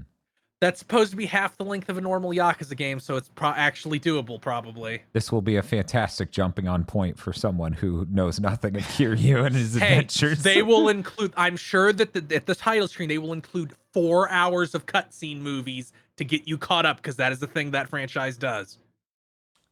I really love no-lifing video games. I hope I can no-life that one. There's been a bunch of layoffs at Crystal Dynamics. Yeah, they course. sure have. You don't say. I'm Hey, sorry. who I owns that played company? the new Tomb Embracer. I'm sorry I played the new Tomb Raider games and made this happen. This is clearly your fault, Chris. Yeah, the Bracer did nothing wrong. Genuinely, Chris, what the hell? Stop doing this. This is also bad for fucking Perfect Dark. Because Crystal Dynamics is making Perfect Dark. Oh, no, this has to be the first bad thing that's happened to the development of that game. Yeah. What year are we on? Anyone? Does anyone remember how many years that's been in development? Because I forgot already. Yeah. I knew earlier this year, but I already forgot. I think it had been in development 5 years when we saw it at the Game Awards 2021. It's amazing Microsoft has their dude, own Beyond Good what? and Evil 2. Except that was supposed to be a big open world game. This seemingly was supposed to be something like Deus Ex Human Revolution, which is a much fucking smaller scope. Right? Yeah, you know what helps? Really strong direction and having people in charge of that direction. As How it many turns out- directors has that game had? Oh, that doesn't even begin to like remotely synopsize the issue, because you would have a director at one studio and the entire department at another, and they would just not agree. What about revolving doors for every position in the whole thing? No, that would be a terrible idea. Well, we're going to do that. Well, the important thing here is Matt Booty needs you to know that there was no shortage of feedback on that game, and even though they made it sound like he didn't help with the game, he specifically said in that interview that he could have been on the phone with the game's director every day, and the people who worked on the game wouldn't know. That was literally what he said in that interview. It's so crazy. Why would you say that? Because you have been called out on your shit, and you need to lie in a way that is really, really not convincing. Chris, you are lying. Oh no, they announced Tom Clancy's The Division 3. Yeah, with literally nothing. They just said Yeah, they're like, we're not gonna even. It's not even gonna start development until after that Star Wars Outlaws game is out, because it's the same studio and the same director. He's like, yeah, we're gonna make it, but not. see you in 9 years when Ubisoft doesn't exist anymore. What the fuck Right? is that then? Yeah, I was reading that whole thing and I was like, what is this? What do you mean we're announcing it and it's made by this studio and this director that are working on a game that comes out when? When is that even? The end of next year, allegedly, realistically, 2 years from Allegedly, now? Yeah. Yeah, like, That's who knows? insane. What the fuck is this industry? I think Ubisoft just wanted to announce something to try and convince people that they weren't dying. That they have long-term value. Yes. Yeah. Oh my God. Okay, cool. Tom Clancy's The Division 3. Put it up on the board. Get excited. And we Gonna can be- put in most anticipate the game. Gonna be a great game to run on your PS6 or the Xbox. Piss. Oh, okay. Series PS. So Nippon Ichi Software of America did a live stream the other day. They announced that The Legend of Heroes Trails Through Daybreak will be coming summer 2024. That is the next game in the series. So they're out of weird things they can do instead of the next game in the series now. Yeah, thank God. This thing looked really cool. They showed a trailer, was voice acting everything. I was like, oh man, People- I'm gonna finally play one of these. People fucking love this game. Apparently, it was supposed to be Trails Through Dawn, and then Final Fantasy XIV is like, our next expansion is Dawn Trail, and they went, fuck! Oh, that makes sense. They also announced PS5 versions for Trails of Cold Steel 3 and 4, which were PS4 games. It's a two in one pack. I guess it includes the console DLCs, and if there's other bells and whistles, details were fucking sparse. Dope. I will say this: I will buy these games a second time if they do what they did with the PC ports and the PS4 versions of the first two Trails of Cold Steel games, which was increase the amount of voiced lines. Oh yeah. Like, I would definitely double dip for that because I think the voice acting in these games are great. They're finally doing Apollo Justice Ace Attorney trilogy. That includes the 3 games Apollo Justice is in, which are Apollo Justice Ace Attorney, Dual Destinies, and Spirit of Justice. So the two 3DS ones, and then the 1DS one. Mm-hmm. Did any of these not make it to the States before? No, they were all in the States. That's Okay. why I'm waiting for them to make a third Edgeworth game so they can do the Miles Edgeworth trilogy, because there's only 2 Edgeworth games.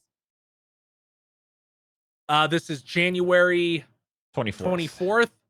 And the first trilogy is up on Game Pass right now, also ported. I don't think it was ported until this, and I think this might also be day one Game Pass, but I don't remember. Insane story. We got a bunch of Call of Duty Modern Warfare 2 skin leaks, including a character from Diablo 4, which makes sense. They're the same company. Yeah. Mm-hmm. Spawn, Ooh. I like Dope. Soul Calibur. Skeletor, Insane. Ooh, like which version? 80s cartoon Skeletor, Nice. Oh my God. Ash Williams, so Evil Dead, All right. and fucking Alucard from Hellsing. He looks so good. He looks fucking Yeah, unreal. He does. Yeah. I hope that these go into Modern Warfare 3 because I do not want to play 2, but I want the skin really bad. They do. Yeah. Mhm. Yeah. All the Modern Warfare 2 DLCs and everything work on 3 because they know that people would rip them to asunder if it didn't. Yes, but it's probably going to be timed, so you better jump in and grab it. Right, I'm probably gonna spend those $15 or whatever they want, just because I want to have Alucard and his 2 stupidly big guns. Fucking rip to me and my Frank from Donnie Darko thing that is trapped Yeah. in Cold War. Right? Whenever they So, make a new Cold War. Like, did they just release an image of this model, or was there like footage of it? There's just an image. Yeah, Do leaked. you think It they've didn't release. reproportioned his giant arms into more like regular human length Yeah, his you have arms to to put him are Considering into a his short. face, competitive game? Considering his face, I doubt it. He's gonna be like 9 feet tall. I know. That would be so good. Yeah, we can see you, bro. You're kind of like sticking out of the top of that building. Yeah, he's got the gigantic hat too. Like the most noticeable Call of Duty character ever. Let's be real. If this year's Call of Duty is good and the multiplayer is good, I'm fucked. I'm just fucked. These are 2 cool skins. Also, is this Ash Williams from like Evil Dead 2 or the series? I didn't look too close. He looked pretty young though. I'm wondering how he's gonna hold like a modern battle rifle with a chainsaw hand. Yeah, you have to wonder. He'll just one-hand it. But yeah, usually when Silly people me. do stuff, it's two. Like whenever they get them in other Yeah, things, they that's usually the go with iconic two. design. Uh-huh. Right. They might give him just the metal hand from 3 just to Yeah, light so him that do way he normal can hold a guns. fucking gun. Yeah, Right. yeah, that's what I'm thinking. And another Evil Dead thing. Oh, So last year they released like an Evil Dead Battle Royale type game. And promised a Switch version would come eventually. That Switch version is canceled and the game is done. There will be no more updates. hey, you remember when that game was like surprise. announced and then came My out? And we kept service saying game won't succeed. My service game won't succeed. we My kept saying, service hey, I game- sure wish this wasn't a service game. Evil Dead's pretty cool and this looks visually really neat. We kept saying that every time, Uh-huh. and here we are, and it's dead. Cool. But yeah, it was a Dead by Daylight, like not a battle royale. Sorry, service game. But yeah, it's Was still it? Are you service sure game. that wasn't? Are you sure that wasn't? You're not thinking of Nightmare Before Christmas? Not Nightmare Before Christmas. What's wrong with me? the 13th? Friday the 13th. Friday the 13th. I think they both okay, they were are. both this. Yeah. Yeah, they're both this. Because this is what horror game. Yeah. This is the horror game shape. This is the horror game shape for games as a service. Yeah. What was the point of this when Dead by Daylight already had Ash Williams as a playable character? They didn't know. You had the tone of like, he then fell on his face and no one knew what he was trying to do. Yes. For the record, that Friday the 13th one is also dead. At least you'll still be able to play this. That one's done. Fucking Yeah, that one's done. That one's being deleted forever at the end of this year. Yeah, this is. I'm tired of this. I'm Yeah. tired of this. Make a fucking horror game. A Texas Chainsaw Massacre one of these came out last month. Yes. Wow. Yeah, I'm tired of this. Well, that's all my news. Okay, well, I'm going to talk about my thing real quick. There was an Xbox Tokyo Game Show stream. It had stuff. The only thing I'm going to talk about specifically is Hotel Barcelona, which is Swery and Suda51 making a game. Suda51's idea, Swery's making it. Unfortunate combo there. Fucking exceptionally on point combo right there. It's a 2.5D slasher film parodic action game. And just imagine an action-y platformer with 2D gameplay, but it's 3D graphics and everything. And that's it. You got it. Just keep in mind in your brain that it is made by Suda and Swery, so there's no money. Yeah, I was going to say, keep in the front of your mind, it's made by Swery. Uh-huh. So it's going to play and look terrible. And there will be basically nothing it can do to redeem itself. I don't know. I think this has a better chance than most of Swery's games that I've played. Like, Hey. God, what was the blonde woman game? The Good Life? The Good Life. Yeah. Yeah. Deadly Premonition is sadly the closest thing to a real game that Swery's ever made. Right. Yeah, and since then it's been weird. I don't know. Maybe didn't Swery make D4? I'm pretty. Oh, you mean interested that in thing? Do you mean that thing that you got you got 2 episodes of and it was then canceled because it was supposed to be episodic? Uh-huh. I think D4 rules, and I'm Uh-huh. really pissed that it didn't get more. But what are you gonna do? Thank you, Xbox.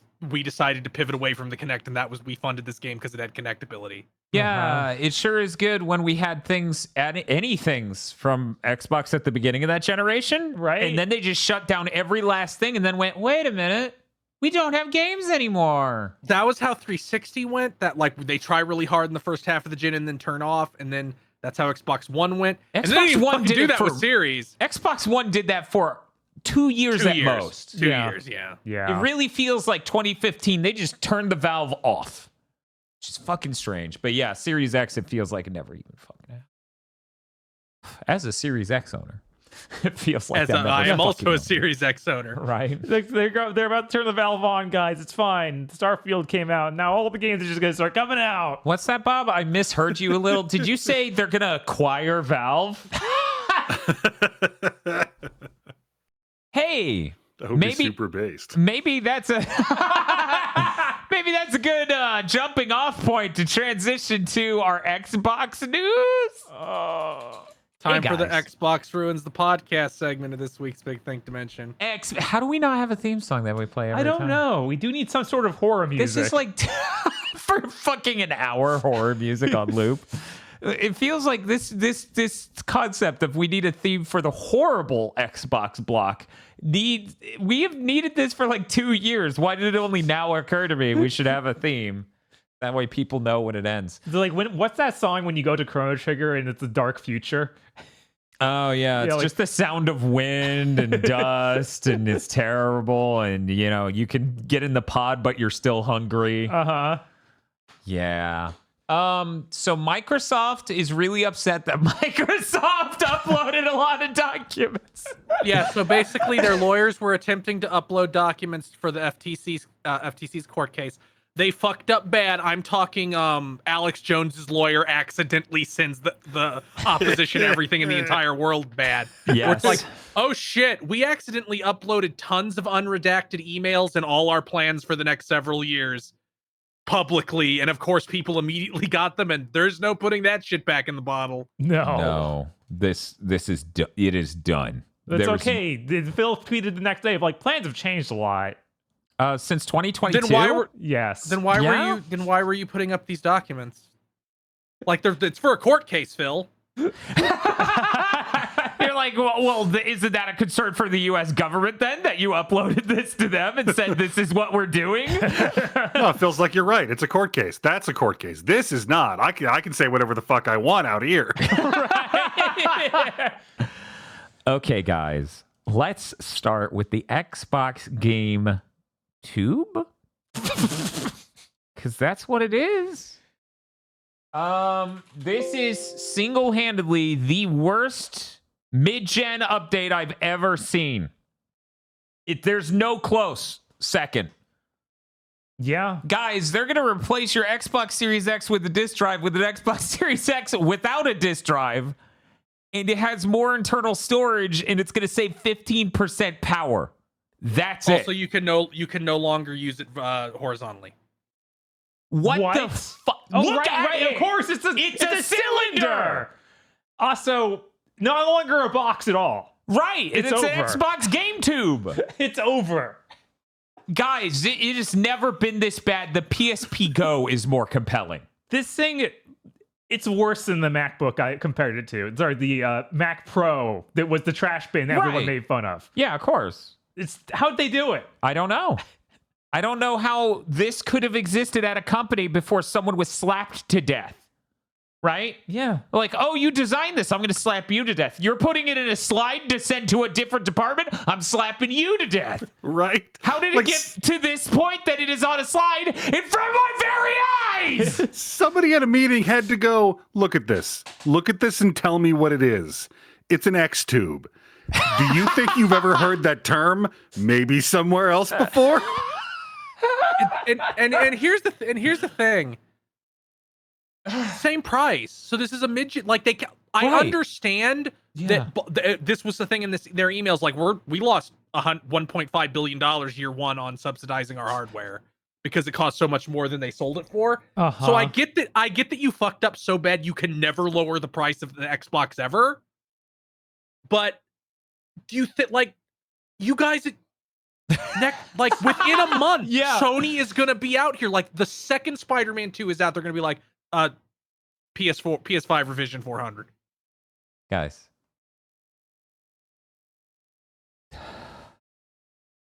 No one at Microsoft has a fucking clue. Yeah. Not one person. I'm still like, maybe they're going to give it a cradle so you can put this thing horizontal and you have like. I love that that's your sticking point. Not the fact that the price 4 years into a console will not go down. Oh, yeah, of course. Of course, that's huge. That is insane. That is deranged. They're selling you a game right now that will not work on what is called your model of Xbox in 1 year. Yeah. What? There's a chance that the Sony PS5 Pro is also this price. Yeah, there's a real chance. The thing Also, that, let me get this in. The energy savings here that they're bragging about, 15%, Sony had it down 10% last year. Yeah, The PS5 without actually model changing the shape of the thing. Right, because they did hardware revisions internally. They did that last year, so it took you 2 more years to cut 5% more. What is going on over there? Also, specific to what Chris was saying a moment ago, they earmarked $1.5 billion, billion, to eat the cost on how much money they would lose per console. That is insane. When I say Microsoft has never had to try because they have that much money, that is what we're talking about. And I need to as recently as 1 year ago, they were losing 100 per Series X and 200 per Series S. That was last year, so it was worse at launch and probably still isn't flat. Meanwhile, Sony was making a profit by the end of the first year on the market per every unit sold, right? That's fucking it was insane. like September 2021. They're like, yeah, we break even now, and I'm sure it's profitable now. That's why they're lowering the price. Of course it is. Of course it is. Like, if you look at the internals, it's gone down insanely. Like, have you ever seen the internals of the revision they made last year? No. That thing's massively smaller internally. Like, the motherboard's hugely smaller. The cooling system is hugely more efficient. This is insane. What the fuck? Dude, you just came up to the head of the class and you're like, instead of preparing a talk on the presentation I was supposed to give, for my class project, I will merely cut to the part where I accidentally shit my pants. Give me a moment here. This is deranged. We live in a clown dimension. This gaming market is dominated by 3 titans, and this is one of them. I need to make this clear for the audience. This isn't a Pro. This has there's no improved performance. No. This is just a different shape, and they took away the disk drive to help get the price down lower. It will still be $499. Yeah, they get the price down lower for themselves, not for the consumer at any level here. Right. Also, they're shipping a slightly different controller that has haptic feedback and an accelerometer. So if you pick up the controller, it'll wake up the console. Yeah, it has an accelerometer, but no gyroscope. I'm seeing a number of people being like, "Oh, it's gonna have a gyroscope." So no, it has an accelerometer. That's sure not a feature I give a shit about. Is it really that hard to hit the fucking button when I press up pick up the fucking controller? I mean, to be fair, I want that to be a thing. I watch shit on my fucking Xbox, and it completely turns off the controller in a single episode of Bleach. That's true. So if they can fucking fix that by using an accelerometer, because they're too stupid to fix it any other way, that will be an upgrade. But guess what? I won't be watching Bleach on this because it doesn't have a disk drive. Just to be clear, this there's no use case. The Wake thing that was on the PlayStation 3, right? Like, that's when your screen goes dim if you leave it there for like 10 minutes and you pick the control up and it undims the screen. That's what that is. It's just undim? I thought it was like it'll wake up from sleep mode if you pick up the controller. I presume it's going into low power mode and then it can wake it from that, because that other thing, like, whatever, you can do that, but you wouldn't add a device to the controller to do that. You wouldn't do it to do that. You would do it for the low power mode. Man, this image is way larger than the other one. Jesus Christ, one moment.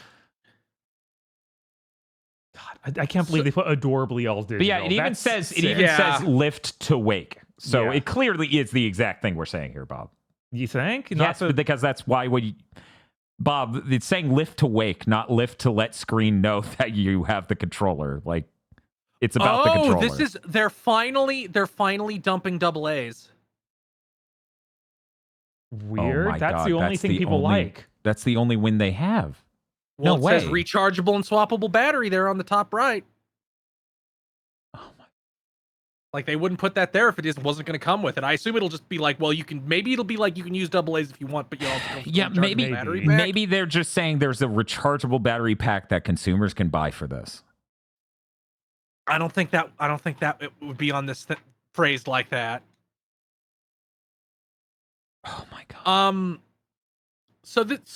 And this is me talking about reception to this more than this itself, but if you see anybody saying any variant that they're responding to market demands by going all digital, that person is either 1, irredeemably stupid, or 2, carrying water for Microsoft. Like, yeah, when you spend 5 years chasing off every single person who doesn't want a digital subscription box, you tend to not have anybody that will buy physical games anymore.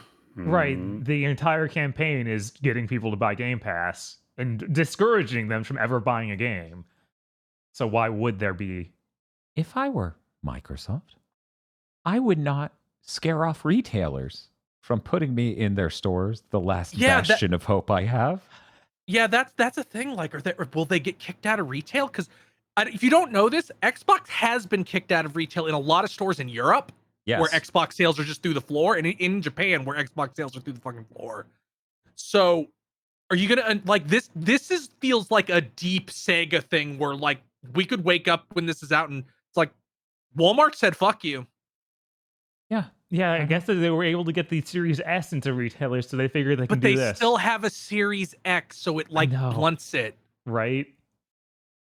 And people are like, well, they can still ship digital codes and boxes to retail. And I'm like, if you're doing that, what's the point of going all digital?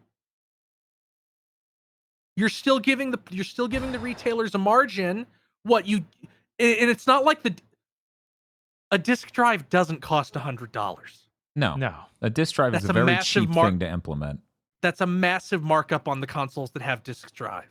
It's just we're not gonna want to we're gonna give up on selling games. And some of the emails that leaked on this even say like Phil Spencer going, no, the future will all be subscription. That worked for movies and TV, right? We totally aren't well past the peak of that, and now everything's burning down. Yeah, I mean, the thing is, your average consumer doesn't realize how much all of these services didn't make money and fucked up other things. Right. They don't realize the reason they don't get more movies with more genres is because Netflix burned the sales market for movies when they come out on physical. They don't realize how many layers this is fucked on. So, of course, if you're completely dense and an Xbox fanatic, you might be like, well, no, of course, no one would ever want to use a disc. Except for, when I think of all the games that I actually like playing on my Xbox, the reason I have an Xbox Series X, they're all on fucking discs. And like, Phil Spencer did that depression interview post Redfall where he was like, well, we lost the gen, so we don't have anybody who wants to carry their libraries forward. And it's like, and now you're fucking the handful of people who did? Right. Yeah. I mean, I only have a Series X to play like older titles better. Right. They have not offered a compelling thing. Like, guys, if we didn't run GigaBoots, there's no way in hell I would have a Series X. It's getting to a point, though, where there's not going to be a reason to get the next console because everything seems so incredibly like boneheaded over at Xbox. Like they don't have a good direction. They don't have a good design. They are steering themselves further and further into obscurity and not mattering to anyone anywhere. Mm-hmm. This is like a weird insight into a world where Sega somehow had infinite money. Yes, it is literally that. Sega of America is steering the ship and has infinite money. So we're looking at an all-digital future where they shut down the 360 store for the 360. And I'm like, well, you're kind of sending a mixed message there, don't you think? When you're like, digital's the future, we're shutting down. Right. Especially when their competitors can not shut those down. Yeah, in fact, one of their competitors decidedly did not do that. But let's talk about the controller, and then we can move on to literally everything else. Hey, guys, you might remember a funny moment on the podcast network where I said, Microsoft rips off Sony's controller within 2 years. Uh-huh. Yep. It took them how many? It took them four. And that's if they ship it next year. Right? This might also have been delayed. Do you ever... And also it doesn't have all the features. So if you ever say, Dan, you are just cynical about Microsoft, know that I have been giving them an immense amount of rope compared to reality, apparently. It takes them what used to be a whole console gen to make the controller to rip off their competitor, and it still doesn't have all the features. It doesn't even have half the features. It doesn't have the touchpad. It doesn't have motion controls. It doesn't have adaptive triggers. It just has higher quality haptics. Mm-hmm. Congrats, you caught up with the Nintendo Switch. That came out 6 years ago. And that has a gyroscope, so no, it didn't.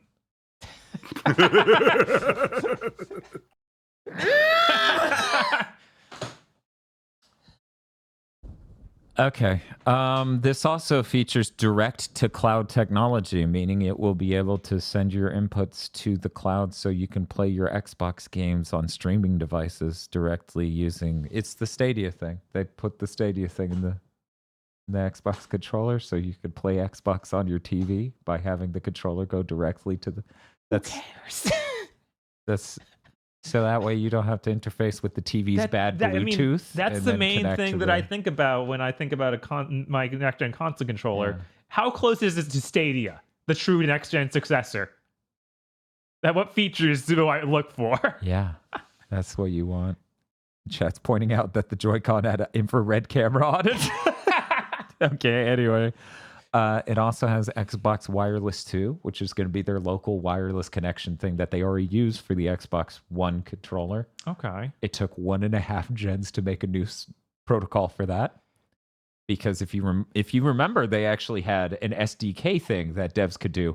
Their answer to Sony's input latency probably potentially getting better because they didn't know one way or the other, which we'll cover later, relevant to the leaks as well. They assumed Nintendo or Sony would get better input latency. So their solution to that was to have an API of sorts where you could tell it exactly when you wanted to pull the controller and it would sync the controller with that part of your render pipeline. Now then, if you own a PS5 and you know these exotic features on the PS5 and how like half of the games don't really use them well, imagine how many games are pulling that controller using that API on Xbox. Well, maybe one.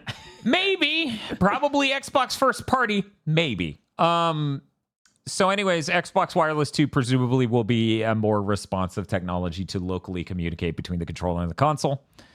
They also advertise that they have Bluetooth 5.2, which would be relevant for connecting to things that are not the cloud or your Xbox, say like a phone.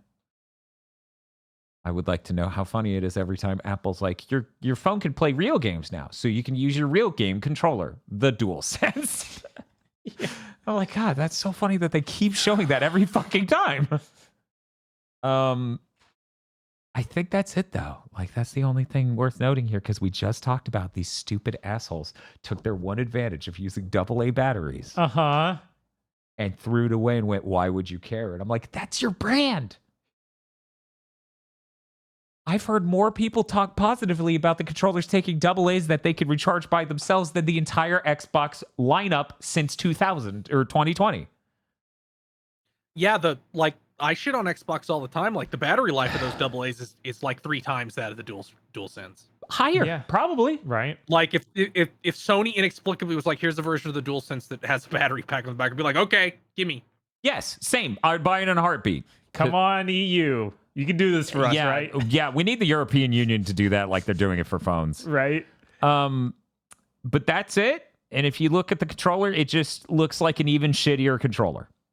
Like visually, it just looks shittier. Again, it still hasn't changed much at all. Yeah, but there's an aesthetic change and it looks like shit. Yeah, the aesthetic change is terrible. And they imply that you're gonna be able to swap the thumbsticks, like a light version of that stupid premium controller. They designed these to be repairable more so than the Sony controllers, so there's a really good chance that when they say that, it might be through taking it apart, crack it open and do that, and that being easier. So that's good. Can I put in a something with micro switches on the left side? I might use it for fighting games if I could do that. They still have the pepperoni cup D-pad, which I don't hate, but everyone else does. It's bad. It is pretty bad. I like it, but I also don't like it. There's ups and downs with that thing. Okay, we're done talking about the controller, though. Yeah, that statement from Phil when he was talking to the FTC about like, oh yeah, no, of course, subscriptions are going to grow this much because if they don't, by 2027, we'll just probably get out of gaming. I believe him. Like, this is the only thing they're doing. I'm like, yeah, it's, like, it's literally what we've been saying. Is just like we've been saying, like, yeah, within 8-7 years, we could see them get out. Yeah, we'd be done. And people here like, say that, and they're like, why are you guys so negative about Xbox? And then it's Phil Spencer said that in a court of law. And let me, because a lot of people are saying, oh, Phil lied because they have these plans. Like, obviously, they're still going to plan for a next-gen platform. But I'm guaranteed there's a fucking number on a whiteboard somewhere at Microsoft where it's like, if Game Pass is not at this number, when we'd have to start actually producing this thing, it's over. Yeah. Good thing we're grabbing all these other publishers so we can take them down with us. It's I like, assume they will continue publishing games with those studios, at least the ones they acquire. All the internal Xbox studios will be dead. But like Obsidian and Bethesda, and God forbid if they get Activision successfully, I assume they'll keep doing those, or they'll sell them, or they might even divest them. I don't know. right. They might get more of a tax write-off if they just shut them down, though. Yup. Scrapyard. Okay. I hope that doesn't happen. Right. I hope it literally anything but that happens. But at the same time, I sit here and look at all of Xbox's lineup outside of Bethesda, and I go, I don't know any of you that sell enough where you're a huge appeal to anyone else. Like, let's be real. Do you think someone's buying Playground even? No. Maybe. And that's That's probably like the highest probability of working, because it's like, yeah, other people make racers like this.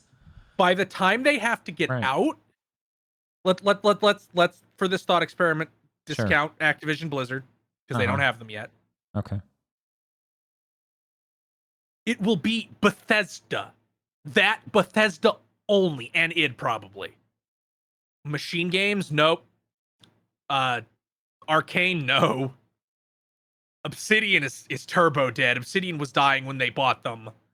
Like the last fucking Xbox E3, they'll bring out Tim Schafer and like lower him into the lava pit like fucking Terminator 2.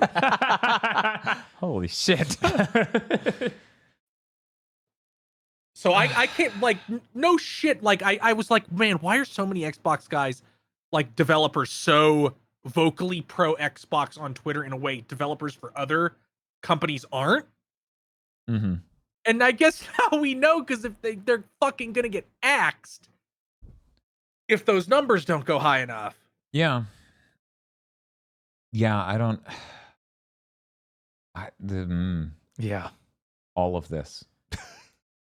This news sucks. It does. This is literally worse than we ever entertained. What do we want to talk about next? I mean, Their next gen nightmare. Yeah. I wanted to get the Next Gen slide Nightmare. for the next gen nightmare. Okay, let's talk about. I can talk about how Phil Spencer in 2020 was like, we should get Nintendo. Yeah, And that email's seemingly great. was in contact with an associate who owned stock in Nintendo and getting them to try and push them towards accepting an acquisition, which is not legal. Yeah, that seems extremely not legal. But don't worry, Jeff Grubb insisted to everybody that was irrelevant and we shouldn't pay attention to the fact that he said that. What is wrong with these journalists? How can they read a thing like this and then just ignore it? Yeah, the really infuriating thing about all these Xbox emails is that like Xbox guys will read them and then tell you to their face it doesn't say the thing it says. Oh yeah, I know. My tweet about this blew up this week. Like I don't know, 2,000 likes, hundreds of retweets, and there are a number of them who just came in and said he didn't talk about acquiring at all. Like literally this sentence. They're like, nice job zooming in on text. I'm like, Yeah, you're literally illiterate. Yeah. You're literally illiterate. Good, nice job, nice attempt, Sony Pony. I can't read. Yeah, this isn't gonna stop me. Oh my god. Yeah, it's been a dire week for literacy. Yeah, he even talks about how it would be a huge career win for him, and it's like, man, Acquiring Nintendo is your life's goal. It's worth noting that when Phil wrote that email, the Switch had already outsold the lifetime sales of the Xbox One and then went on to sell 80 million more units. This is especially noteworthy because of his sentence in it. Nintendo's just taking a really long time to realize that their best life is off their hardware. yes, on our hardware that doesn't sell ever. Yeah. All right. That doesn't have any unique features. Like, that's not delusion. That's religious conviction. Yeah, Yes, like yes. if nothing else, this is shown that they are drinking their own punch over there. Like Oh, yeah. they believe in everything they said, which is scary. Well, yeah. I mean, everyone in the gaming division came over from other divisions of Microsoft. They're just executive types. They're just Silicon Valley executive types that don't have any touch with reality or what they're doing, what they're running. I've had this opinion for a while where it's like you can't actually pretend for more than like a couple months. Then it becomes real. Like an old argument. This was like a decade ago before he walked through several career-ending missteps that he just didn't care about. An argument people had about Darkside Phil was whether or not he was just pretending. And I'm like, even if he was at the start, you can't pretend to be something several hours a day for years and not turn into it. There was also the email that was sent on the day of the Road to PS5 video going up where Mark Cerny explains like what the PS5's technology is and what they're doing. And Phil sent an incredibly cocky email to seemingly most of the Xbox division to be like, today's a great day for Microsoft. We have better hardware, we have better software platform. Look at their bad back compat. Look at all this other stuff. He spent a weird amount of time talking about audio. And I was like, that's pretty funny. And someone pointed out to me, yeah, he made fun of them spending that long talking about audio, but now everyone discovered Dolby Atmos on Xbox has that latency problem that it doesn't have on PS5 because of the exact engine they spent their time talking about during that. It's like, damn, they can't even get one win. They can't even get one win. Oh, yeah, that email is insane. I'm like, dude, you watched that and that was your thought? Uh-huh. If you recall, I'm asking a lot from you, listener, because this means you have to remember over 3 years ago, which we found out no game journalist can do. 6 weeks at most. I thought Microsoft would come in with the way better hardware this gen, and that Sony would not have as good of hardware. I thought there would be a gap because you look at the One X and you can see it. It's a low-profile unit. It's very powerful. So, and if you look at how much they spent on it, per unit, of course, of course, got to be way better. So, I mean, obviously they're losing way more money. It's got to be radically more powerful, right? So, if you go and watch my reaction video to the Road to PS5 video, you can understand why I think it's farcical that Phil came out of this with the emotion he did, because that entire recording, that entire stream is me going, this is a really fucking close number. This is really similar. Yeah, in fact, this is way higher. Oh, this is crazy. I didn't expect Sony to have basically the same performance. Yeah, you can go back to Big Think Dimensions in 2019 and hear us talk about, like, yeah, Microsoft is clearly going to have like a 30-40% stronger box. Because why wouldn't they? What would be the point if they didn't?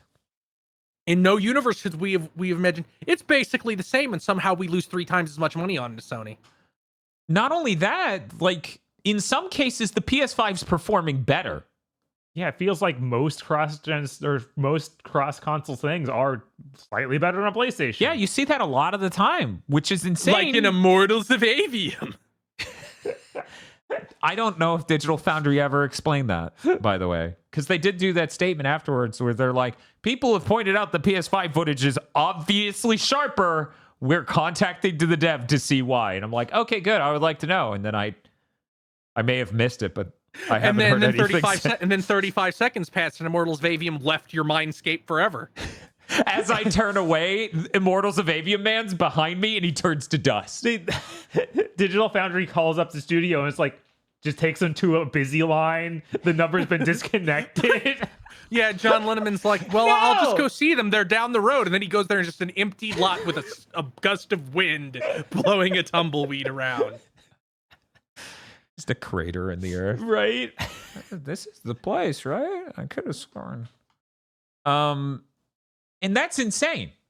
In no world did I think this gen was going to be that. I thought Xbox would have the better hardware. That's generally speaking what you've seen. The 360 is a much better designed platform than the PS3. The Xbox original is much stronger than the PS2 in basically every way. The One X is way more powerful on paper than the PS4 Pro. I bought Kingdom Hearts 3 on it. Don't ask me about it. I'm still mad. Well, Resident Evil 2 is fine, right? Why are you doing this to me live? Yeah, like guys the don't only know. time When Resident Evil 2 remake and Kingdom Hearts 3 came out, especially Resident Evil 2 remake, I didn't have money. I bought the Xbox version of those thinking they would be better. Why are you doing this live? Anyways, I've been punished time and time again for buying things on Xbox, and now the new console won't let me put in things I bought. So I guess The ultimate punishment. They're trying to stop me, and there's no one way. God, Christ in heaven, and as bad as everything about this has been so far, we have yet to talk about this. We've yet to talk about their vision. Nope, wrong one. That's not their vision. This is their vision. That's a different vision. So, as someone who is extremely tech oriented, I can confirm what I think Chris speculated in the back of his head when he read this. This is gobbledygook. Yeah, that's what I thought. I'm like, what the fuck? Like, are we back to the fucking Xbox One era, the infinite power of the cloud shit where you're lying about improving games on Xbox One? Yeah, we're back to talking about Crackdown 3. The cloud. The cloud. I had to, and in case you need to have confirmed for you how terminally ill, terminally brain dead the Western game journalism industry is about this shit, even still. I had to listen to a dude who's like, no, this is really smart and it's really based. And yeah, I guess Kojima's going to make his crazy cloud-based game. But yeah, no, this is real and it's very valuable. And it's like, how did you in one fucking run-on sentence talk about how it's smart and makes sense and it's real for Microsoft, but Kojima announced a game and you're going to sound condescending about that because he's goofy Japanese game dev guy? Fuck off. Jesus Christ. So they're at it again. For people who don't know, well, you know, maybe this segment of the podcast doesn't even need to exist. I feel like I wrote this segment of the podcast a few years ago on a series called The Rant Is Go. The power of the cloud. You know, I could just leave this on and the kids will be entertained the whole time. So, I don't understand what the fuck this is talking about. Okay. Like, it's obviously going to have actual hardware, but what is the cloud part of it? So what the fuck does forward compatibility mean? Okay, thank you for saying that, because I just, when I read those words, I gasped out loud and I said, fuck you. Okay, guys, we're not even going to talk about the forward compatibility thing. We're going to just talk about how the cloud can work in video games. You ready? The cloud and you. Let's talk about the cloud and you.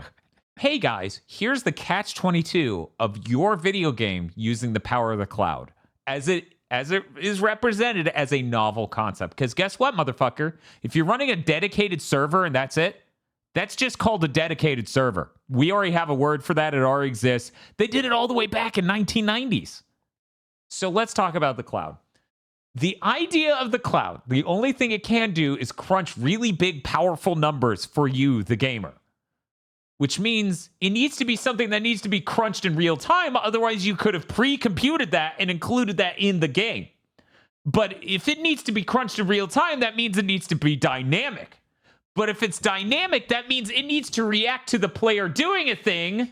And if it's the cloud, it needs to not react in a timely manner because it's not on your fucking machine.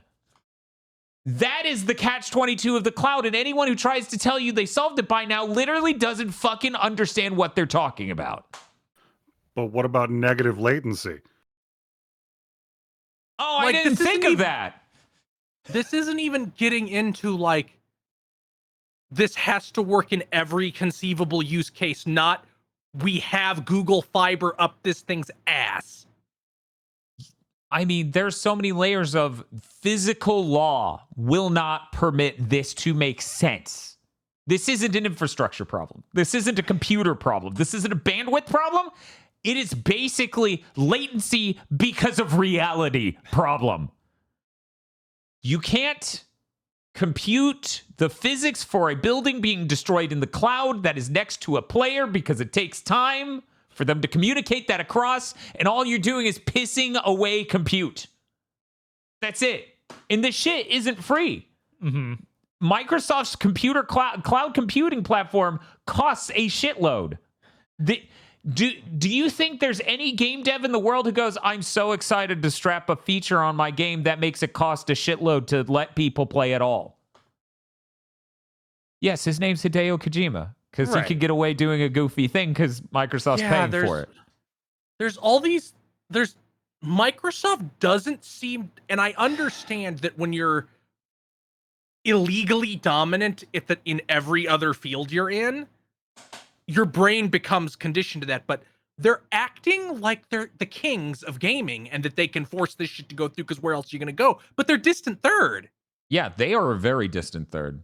Here's another thing, because I see people bring up rollback, right? Like, oh, rollback can solve late. Well, here's the thing: rollback is deterministic. In order to do proper rollback, your game must be deterministic, which means when you do a calculation on multiple different machines, it always comes out the same way every time. Which is the opposite of a thing that needs to be computed in the cloud. Yes.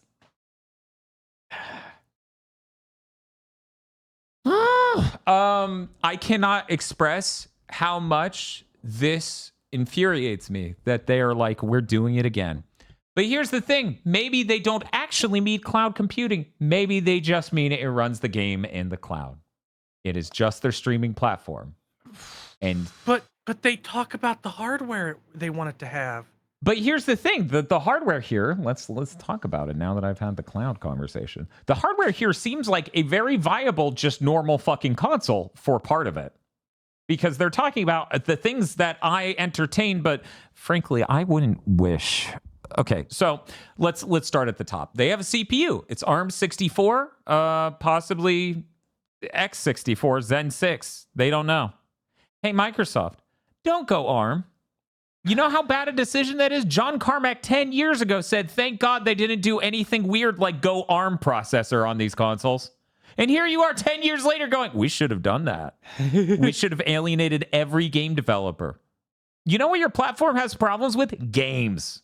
You know what makes it hard to bring games to your platform? It being a completely different processor. Don't complicate this more than you need to. They talk about the balance of big versus little CPU cores. I'm not going to get into CPU design here. I'm just not doing it. They talk about the GPU, how they're co-designing an AMD or licensing AMD. That makes sense. You want to have backwards compatible. Saw a lot of people say NPU. What the fuck? They made that up. Kind of, but not really, because no one can agree what these things should be called. But basically, it's a neural network processor. It's machine learning. It's whatever everybody calls that. You know, NVIDIA has tensor cores, which are that. Apple has, I forget if they call theirs an NPU or something. I feel like neural is somewhere in the name of the Apple one. It's definitely in the name of that stuff. Basically, it just makes it really easy to do machine learning code, which frankly is the future of this shit to some extent. Like temporal AA is a shitload better when you have an optimized neural network processor on the side. Other things like ray tracing and other stuff could be enhanced by that and fixed by that. There's no world basically where the next gen consoles come out and don't have some functionality of, tensor core, deep learning, machine learning processing. The Apple one is Apple Neural Engine, I believe. Neural Engine. Okay. So there you go. Because once again, the phones have ray tracing now. They also have temporal AA, which is a lot more practical and important. And then this other stuff, they're just saying it's got machine learning, temporal AA, literally machine learning based super resolution. Micro polygon rendering optimizations. This is their way of saying if the idea for Unreal Engine 5 is nanite, then we want to have a technology, an architecture, and a framework for better having near infinite polygons, which makes sense. We should be getting that this gen. You guys, Sony did that road to PS5 where they talked about how they would empower that sort of thing this gen. I don't understand. So anyways, that was a big L though. That was they looked like losers. And yeah, that's basically it. Like we're not really these graphics innovations are something, but nothing truly amazing. So this bottom thing is the thing that everyone notices, right? This bottom thing that says Thin OS. And it says, lacking a thin OS for under $99 consumer handheld devices. They literally want to do the PlayStation Portal. Uh-huh. That's what that last line's describing. They want to have the streaming device to get in as many homes as possible, as many hands as possible. Because in these fucking brain-rotted Silicon Valley brains, the Switch is basically the same as a device that needs to stream video from the cloud. Right? Like the PlayStation one's gonna come out and bomb. Well, it won't bomb as much as a thing with the word Xbox at the beginning. No, but what I'm saying is that they'll then go ahead and release their version anyway, and it will completely be worthless. These people are listening to game journalists too much. Yeah, that's Between that and the Silicon Valley soup that they're drinking, they're done. It's gone. They don't have any good ideas. They've tried nothing, and they're all out of ideas. This is every leak that came out was truly bonkers. Yeah. You know, we talked about how they saw the road to PS5 thing, and they're like, "Oh, we're fucking good. We nailed it." And I'm like, I had the exact opposite reaction as a consumer when I saw that. I was like, "Oh, these are basically the same console. That's crazy." right. You know, you hear Phil talk about it. Yeah, if subscriptions don't grow enough by 2027, we'll get out of gaming. And either they were lying to the judge at the FTC hearing, or it's true. And frankly, we were already talking about long term enough that may be a real possibility. This fucking next gen console they're talking about is insanely bad. This mid gen console. Well, the next gen console isn't insanely bad. The mid gen is insanely bad. Right. It's like the worst it's ever been. It is truly the worst it's ever been. We've never had a mid-gen console update that was this bad. I saw some people discussing maybe their plan is to release like a portable that can play games at the Series S profile. I feel like that would leak too. That wouldn't be under $99, so it wouldn't be what was on that slide. They could make stupid shit and be like, okay, there's a real one and a fake one. Yeah, if so, there's nothing in this to imply that. Like, frankly, like that slide, the one question mark about that whole slide is like, they actually think they can shift to ARM. Their Xbox emulation layer or whatever it is just that good. Hey, honestly, if one company's is going to be, it's them. Right. Like, I mean, they were able to switch so many things over time, and they had back compat work at all. Mm-hmm. Like, they are able to play 360 games. That's using an IPM CPU. That's a PowerPC CPU. Mm-hmm. And they're able to run it on the Series X. If anyone could nail that angle of it, it would be them. But here's the thing.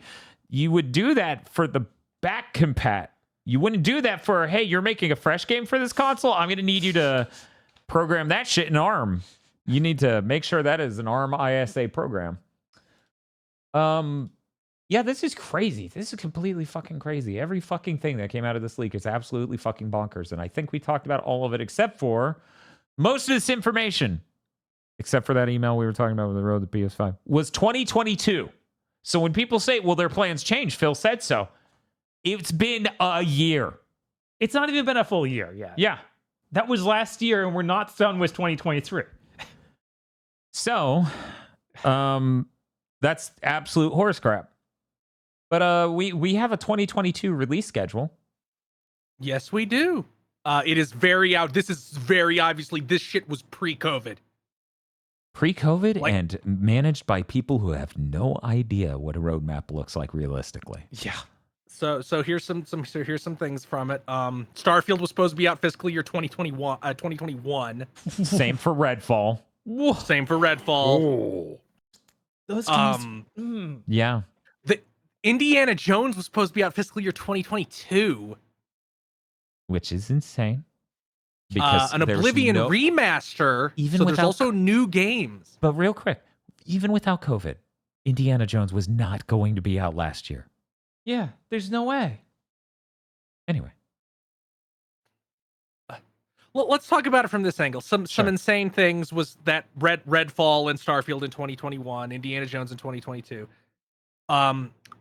There's a lot of things that I don't know if we know what they are yet because they have project names. So in 21 they were supposed to launch Project Hibiki, I have no fucking idea what that is. Me or what it neither. could even be. That might be the alleged sequel to Ghostwire Tokyo.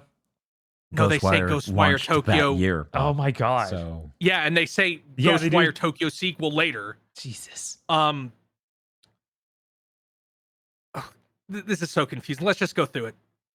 Fiscal year 2021. This is the first, like, Starfield, Elder Scrolls, Redfall, Doom Eternal, Ghostwire Tokyo, a Fallout 76 expansion called Fallout Worlds, which still hasn't materialized, and something called Project Hibiki. people are saying 2022. Hibiki was Hi-Fi Rush. That makes sense. Okay, that makes sense. 2022, Indiana Jones, Oblivion remaster. Excited about that if it ever fucking comes out. Elder Scrolls Online, Starfield DLC. 2023, something called Doom Year Zero, so a new Doom game and some DLC for it. Project Kestrel, no idea what that is. No idea. And Project Platinum, no idea what that is. I assume it's a Platinum Games project, but I don't know. This is the Bethesda release calendar thing, so it's not even like this is before acquisition. So Ooh, yeah. So this is purely Bethesda thing. So who fucking knows? right. And then 2024. So just add 3 years to when all these things will come out, because that seems to be what it fucking is. The Elder Scrolls 6. So that was supposed to be out next fiscal year, pre-COVID. An expansion for Project Kestrel. So maybe it's a new Fallout. Like, expansion implies like a big Bethesda game. Mm-hmm. right, because otherwise they would just call it DLC.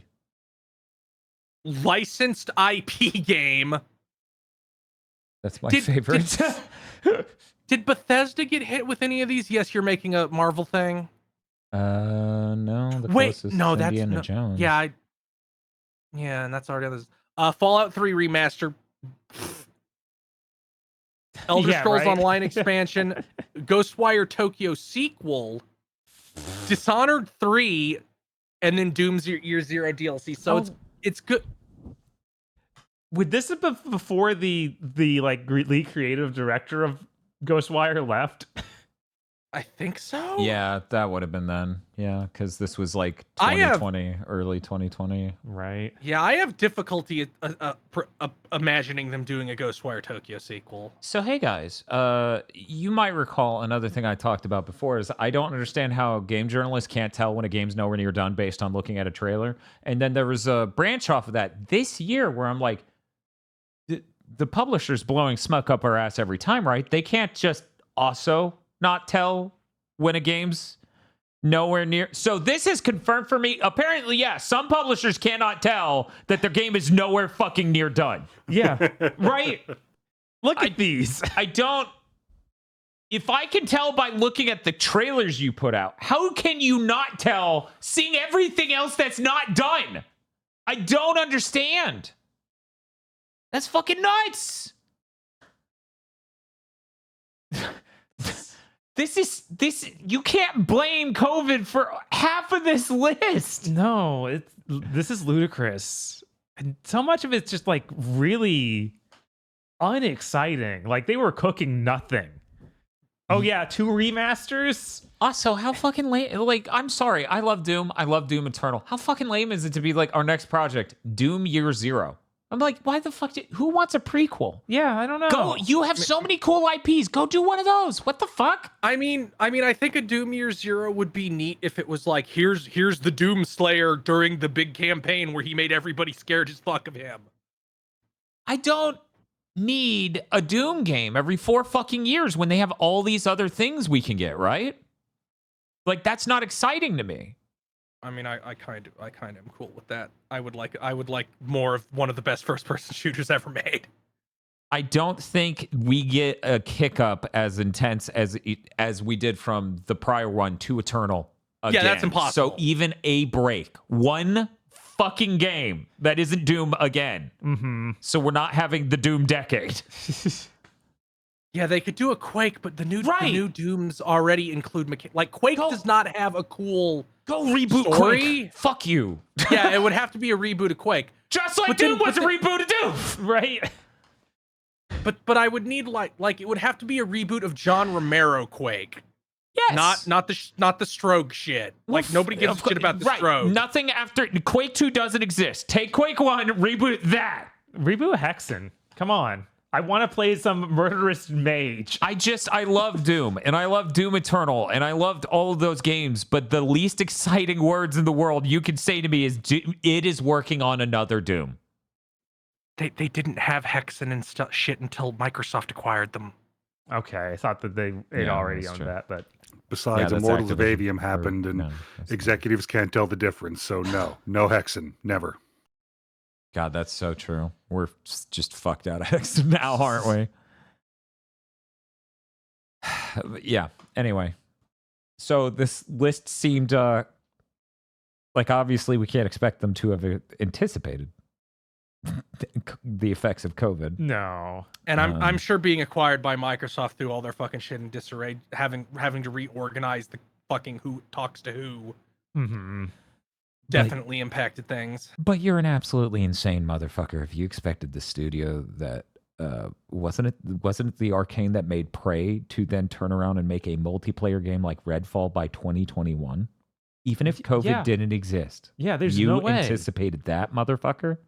My brother in Christ. What? I mean, that's 4 years, so maybe. They expected them to make what was a Destiny in 4 years, having never made a multiplayer game. They made a game with a multiplayer mode once. There's a multiplayer mode in Prey on a completely different engine from what they made the entire rest of the game in.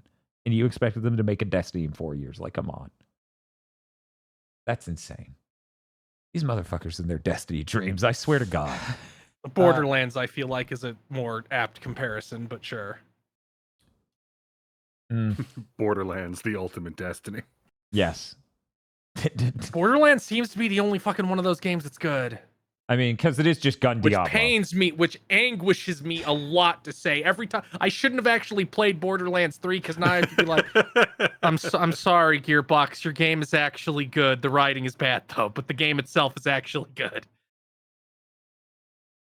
So, that's it for the Xbox news. Unless anyone had anything else they wanted to say. God no, let's climb out of this pit. Yeah. Hey, Aggro, you have news? Oh, back in the pit. Oh no. Whoops, I'm sitting in front of two computers and I forgot which one scrolled. My mouse. Let's see here. So Lies of P came out about a day earlier than it was supposed to. We're still not sure what happened there. Nobody seems to have done it on purpose. But we're going to leave that for a moment and cast your mind back to September the 15th, when NeoWiz, without an announcement, just added de novo to Lies of P on Steam. Didn't say anything. This was a couple of days after the review embargo dropped, so the reviews came out. Oh. And then they added de novo. Come on. Like 3 or 4 days before it was supposed to launch. Didn't say anything. Still haven't said anything. Cool. Yeah, that's shitheel behavior on a grand scale. Mm-hmm. That sucks. It does suck. But I have good news. Okay. Potentially. Celebrating the 20th anniversary of one of the greatest unfuckings in video game history, Final Fantasy XIV, A Realm Reborn, Square Enix has announced they're putting out a tabletop pen and paper game based on Final Fantasy XIV. Bob, I didn't realize I played Final Fantasy 14 on my PS2. Yeah, 10 year aggro. Oh, did I say 20? You did. Nah, son of a bitch. Yeah, that's Look, I went to public school. You only did it for half of it or some shit, right? I don't remember. So this is going to be releasing in May of 2024. They're going to start with a starter set. Costs $60. Comes with like 4 pre-made character sheets, a couple of different scenarios. Interestingly, it comes with 16 dice, 6 D20s and 10 D6s. And I've never encountered a system that only uses D20s and D6s. Mm-hmm. So this might be proprietary instead of them buying the rights to an existing system and skinning it. That's interesting. For context, there's already a Final Fantasy Pathfinder conversion. You can go to FinalFantasyD20.com, and it is even set up in the same way as the official Pathfinder site, where it's just all here. Nice. Well, there's a Pathfinder conversion. Like I still have a PDF of the old Pathfinder conversion for My Little Pony. Like there is a Pathfinder for you out there somewhere. Yeah, I'm one of those freaks who's like, no, I love Pathfinder First Edition. You want to make it simpler? Die. That's it for the aggro news. We now go to Bob. Sure. Hey, Bob, I'm really glad we climbed out of that pit finally. I'm sorry. Glenn Schofield, the co-creator of Dead Space, leaves Striking Distance Studios with the protocol guys. Yeah, that's what happens when your game sells like 10% of what they wanted it to sell. Yeah, that studio apparently has been seeing various layoffs over the last year or two. It sounds like it's just scaling down. So EA hasn't said shit about how the Dead Space remake sold, and based on what I've heard through the grapevine, didn't sell nearly as much as they wanted. Do you think people just maybe never wanted Dead Space? That was some weird delusion the industry just all shared somehow? No. Because Dead Space never did good enough. Then the spiritual successor to Dead Space didn't do good enough. Then the Dead Space remake allegedly did not do good enough. Yeah, I think that Aliens is really popular and a huge IP. So horror themed thing in space should work. Maybe the Dead Space thing of it being zombies in space just won't. Now, I can provide, having looked it up, any amount of context to how well Dead Space did. It was the best-selling new game, very specific phrasing, in January of this year. Now, can you name other games that came out in January? No. The reason they have to put that clarifier on it is because Call of Duty Modern Warfare 2 technically sold more in January than Dead Space 2. Yeah, of course. Or Dead Space 2023. That does mean it sold better than Fire Emblem Engage. It sold better than Elden Ring is still selling. It sold better than Forspoken, which is also being outsold by Elden Ring.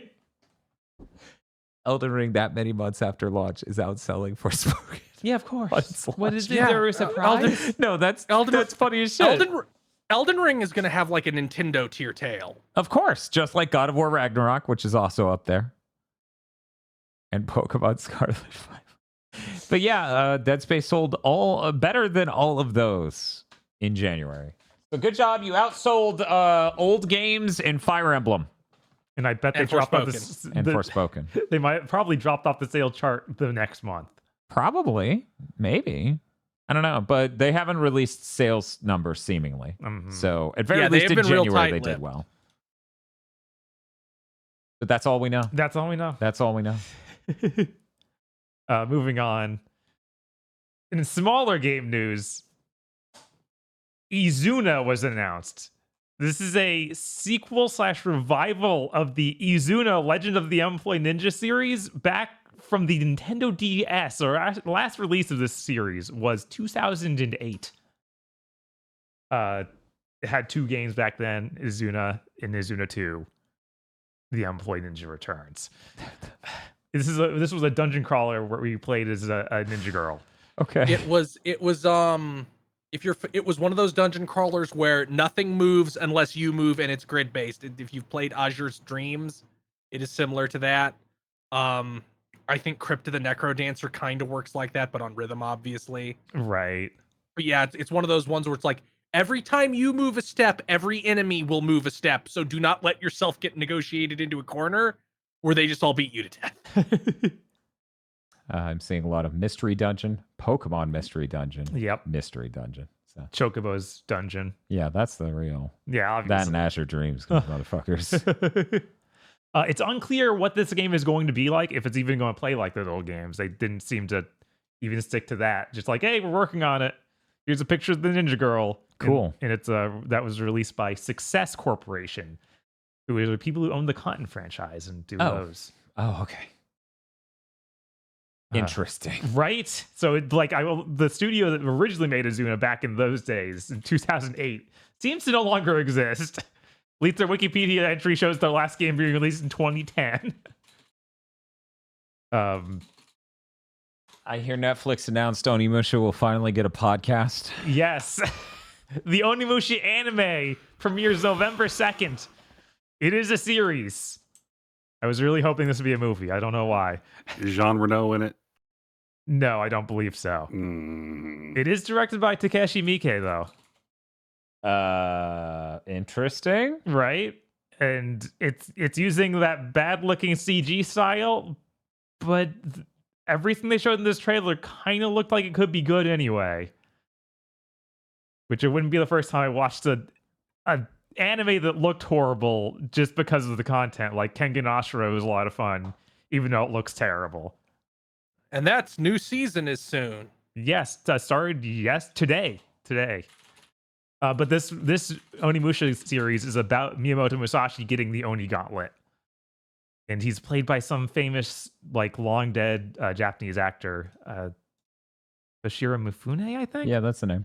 He's modeled on him. Okay, thank Yes. you. He's played by long dead actor Toshiro Mifune. I knew one day he'd come back to save cinema. Right? Yeah, see, you have to clarify so it's not like they revived him via AI. Yeah, that's true. That's actually a big problem now. Should it be though? No. We got that more stuff about Tekken 8. We got 2 new characters announced. Oh, okay. Feng Wei and Panda. Oh, crazy. Yeah. Those are Tekken characters. I like Feng Wei a lot. I'm very glad he's here. He's the most iconically, I am an evil kung fu movie character you've ever seen. Yeah. So good. And they also said the closed beta is going to start October 20th to 23rd. And you can do sign up. So hopefully I get in. We'll see. That would be neat. Yeah, I think the sign ups are still up if you want to go check that out. More Namco Bandai news. Uh-huh. Sin Duality, Echo of Ada, was delayed to 2024. That's their other giant mech game. It's the one where That's the mech thing. Okay, I was like, what the fuck is this? yeah, you play as a giant mech. You have this anime girl floating next to you, just like a ghost, maybe an AI. I don't know. They also revealed some gameplay of it. It's you wandering around a gigantic area collecting resources like drilling crystals and stuff, and then a single enemy shows up and the frame rate tanks. So it was delayed, huh? Yeah, so I'm like, that's probably a good thing you delayed that. That's crazy. It's literally one guy. Amazing. How is it this bad? Yo, hey, once again, I'm going to pull out my magic trick. Sounds like that game wasn't done. Right? Good thing you delayed it. You had made the correct call. Acquire announced another self-published game. They've been doing this for a few weeks now. Bob, I'm sorry. I'm sorry that I have to tell you this. This is something you should have learned by now. You need to tell people who Acquire is. Acquire are the creators of Octopath Traveler, Tenchu, and Way the Samurai, along with many other things like Akiba's Beat. There's Akiba's Strip as well. Yes. So they make a lot of stuff, and now they're doing self-publishing. Their latest one they've announced is a first-person perspective dungeon crawler that's got a sci-fi setting and seemingly like real-time, bizarre grid-based combat. Watching the trailer, it kind of made me think of, imagine first-person Mega Man Battle Network. I'm gonna look this up now because that sounds deranged. It does just look like what's happening, and I'm not sure. I love that Google's like, well, I showed you the YouTube video in Google instead of bringing up YouTube to show it to you, so it is not muted. Thanks, Google. Okay, so we are definitely just exporting a picture of this and showing the viewer because there is no other way this is gonna work. Yeah. Audio listeners, I'm sorry. You have to go to the video in order to begin to understand the extra dimensional maths at play. Okay, everyone. So, first person dungeon crawler, bottom middle of the screen is the grid. Yeah. You seem to be able to set up your party down that part. and make them attack the top grid that's the enemy's grid. Yeah, because you see the enemy's grid in front of you. And the grids all move. This is deranged. Yeah, I don't know. Acquire announces game for no one. Buy it, you won't, pussy. They keep doing this. This is like the third week in a row they've done it. Right? Excuse me, why is this... Every new moment in this trailer is like, this game is designed to be angry at me because I wouldn't buy it because I'm a filthy casual. Yeah, there's also a bizarre equipment system that's like Diablo. What the? But like in Diablo, the things I put in there look like objects and items. These are icons With space sets, yeah. What if this 2x3 grid was you cutting your chest open? No, I don't believe I'll be doing that, game. What the fuck am I? Yeah, I don't know. Scars of Mars. Yeah, I'm kind of curious, more so than the other games, just because this is so out there.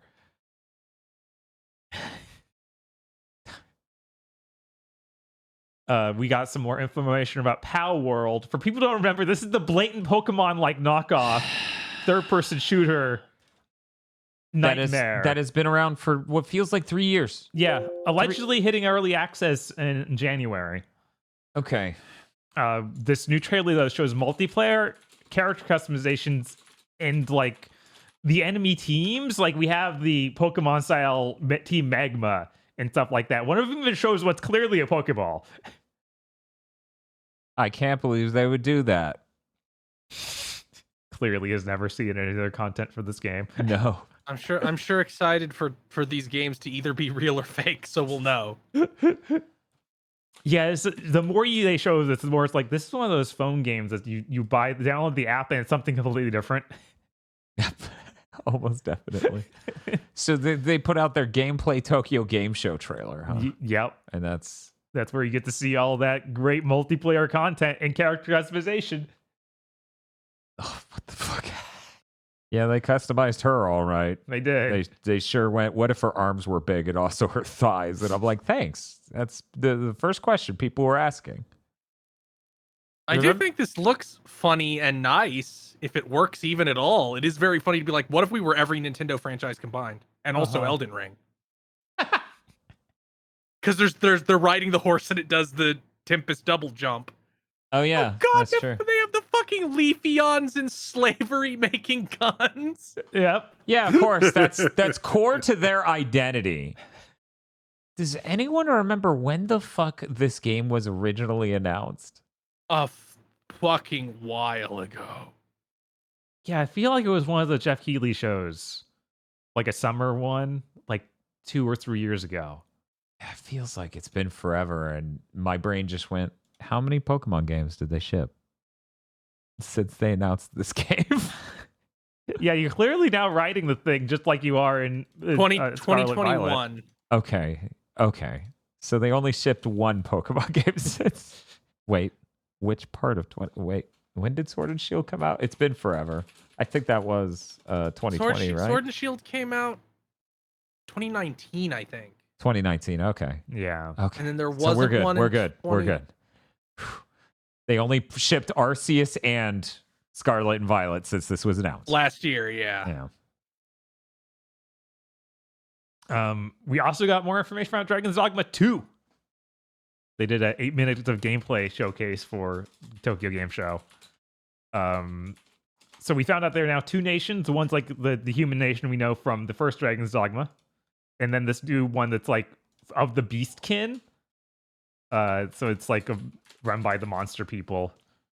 And it's set in some sort of desert valley amongst ancient ruins. I was like, okay, cool. It's neat to see them to have more than just what Grand Soren looked like last time. It does kind of make it feel like the world might be more fleshed out. They also show how side quests work, where you can just walk through a town and then an NPC will come up to you and give you a quest, and you can either do it or not. Sometimes pawns will take you to quests as well. All that sounds a little bit more fleshed out than before. They also showed returning classes like fighter, archer, thief, mage, and magic archer. And a brand new class called Mystic Spearhand, which looks ludicrous. Like he has crazy spear combos and then shoots magic. Nice. So this is looking pretty cool. This is the first thing where I've seen like a game point and went, holy shit, next gen. Because there's a part where like you throw an explosive barrel at a dam and it blows up and the water washes away a bunch of monsters. And I'm like, holy shit, you could do anything in the future. A lot of the interactions they show with that monster, because they also show them like you knock him down and he falls between two, like across a canyon. So he's like on both sides and you use him as a bridge. And it made me think of weird little interactions you get in Monster Hunter a lot. Yeah. For people who don't know what a Dragon's Dogma is, it's kind of like Dark Souls. Yeah, it's kind of like Elden Ring before Elden Ring. Yeah, it was like the first Elden Ring. You should buy it. You should just buy Dragon's Dogma 2. On PC. For Dragon's Dogma one. 2. For one by Dragon's Dogma 1 on PC. I was like, dude, it's a fucking new game. I don't trust it on PC. I mean, Capcom has a good track record now. Hey Capcom, you know what would really help build hype for this game and get people to buy the last game? What's that? Removing the fucking frame cap on it. Just remove it. Just pull that out, so it'll run good on the next gen consoles. Man, I bet if I had a hacked John PS5, Letterman. I'd be able to run that at like 120 frames per second. Yeah, that'd be pretty great. Oh yeah, they also, something that bugged me a whole lot playing the first game. Mm-hmm. The fighter is the standard sword fighting guy with a shield. In the first game, all he can do is block. He cannot dodge at all. He has no roll. So they showed him like do perfect parries and roll in this trailer. It was like, thank you, he's now playable. Because playing an action game without any sort of dodging mechanic was infuriating. Bob over here not choosing true strength. Is that it? That's pretty much it. They also showed you flying on the back of like a griffin and then falling off, and your pawns can apparently catch you to save your life. And I was like, that's pretty neat. That is pretty neat. How handsome are my pawns? Do you think that you fucking make the pawns, Dan? Oh, my brother in Christ, you made the sandwich. How fat can you make the pawns? If I'm going to be landing on these bastards, I want them big. You can only make one pawn, at least in the original. Then you have to help the community has made good pawns. Oh, okay. Then it's going to have to be a real fat pawn. Jeez. Do you think there'll be a side quest where you help the peasants with an evil baron, and then but then you get disappointed in them because they ate food instead of read books? Yeah, I don't think they're going to follow up on the tones of the brilliantly written anime that Bob has already forgotten, but we're living with that. No. You know what, Chris? I was going to admonish you for bringing that up, but now that I realize Bob forgot, good on you. God. Remember how that series ends with the guy going, "Oh, I lost." Yeah. I didn't get enough good karma points, even though every episode is about me helping someone. Yep. That was pretty cool. It was pretty infamous. Jeez, that series is so dumb. Yeah, that is possibly one of the worst Capcom things we've had to watch for content. Yeah, no. This Onimusha thing might be the first good Netflix Capcom collab. I really want to believe it. Yeah, that sure could happen. It would sure give me more faith in that Devil May Cry one that's still somewhere in the back burner. Right. Yeah, but I think that's attached to the I think that's attached to the Castlevania people, so maybe. Yeah, it's Adi Shankar. Yeah, taking that, like, I really don't want Devil May Cry with that same exact tone as the Castlevanias have. I mean, I wouldn't assume that because it's not Samuel Dietz. No, it's Adi Shankar. Well, it's also not like that Castlevania stuff. The initial part was written by Oh, God, yeah, fuck. I forgot his name, too. The Transmetropolitan writer. Yeah, that guy. Warren Ellis. There we go. Yeah, Warren Ellis. And they continued his tone, obviously, because... Right. So he still defined the tone, even if he was removed after the first season. Right. Yeah. Or maybe even before the first season came out, because I know he got canceled. So, yeah. So I wouldn't expect it. Assuming that Devil May Cry thing ever comes out, they sure hinted this was going to be talked about before this came let up, but then it didn't. But that's it. That's all the news, right? Nobody's got any more news to jackknife me with? Okay, great. Awesome. I'll check if there was any last minute thing. Yeah, I know the Tokyo Game Show is going on right now, so things may have come out. We didn't cover everything. Yeah, there's. It's Tokyo Game Show. Yeah. It's happening right now. People have gotten to play Final Fantasy VII Rebirth. The only thing I care about, it has a performance mode, so I don't need to know anything else about that game till it's out. Oh, they said that? Yeah, apparently. Yeah, some Call of people Duty was like, yeah, it performance. hasn't. Thank God. The only other thing I really gathered was like neat is apparently there's now a climb button, so you're not going to be walking into like literally invisible walls everywhere. You can climb over a lot of stuff. Oh, that's cool. Yeah. That the performance mode shit's really important. Yes, it is. Nice. We had that rumor unconfirmed that Square Enix was showing Final Fantasy VII Remake, the first one, off on the Switch 2. Uh-huh. So I presume you would also then want Final Fantasy VII Rebirth to be on the Switch 2. So presumably its performance mode will be solid. Yeah, I mean, on a long enough timeline, you want it to be on the Switch too. I'm sure Sony's paying good money to make sure that it's at very least early on exclusive, but I think they said it's exclusive until May. really? Yeah. Wow. Which makes me think, was the Switch 2 supposed to be out in May? I mean, they need to put out remake before they can put out Rebirth, obviously. You want to They get can the... both be at launch. No, that's insane. You talk about fucking two, like a Sega They're RPG selling and an both Atlas of them RPG They're launching selling both. They're selling both of them at once right now for $70. They could have had the same plan. If at there's a launch for the Switch 2 2 version of Remake, that's $70 because it's magic and a portable. There's no way these motherfuckers are like, yeah, you can get both of these games $70 on the Switch 2 launch. I will pay you $100 if they do that. There's no fucking way. There's no fucking way we are getting 7 Remake and Rebirth at launch for the Switch 2 for $70.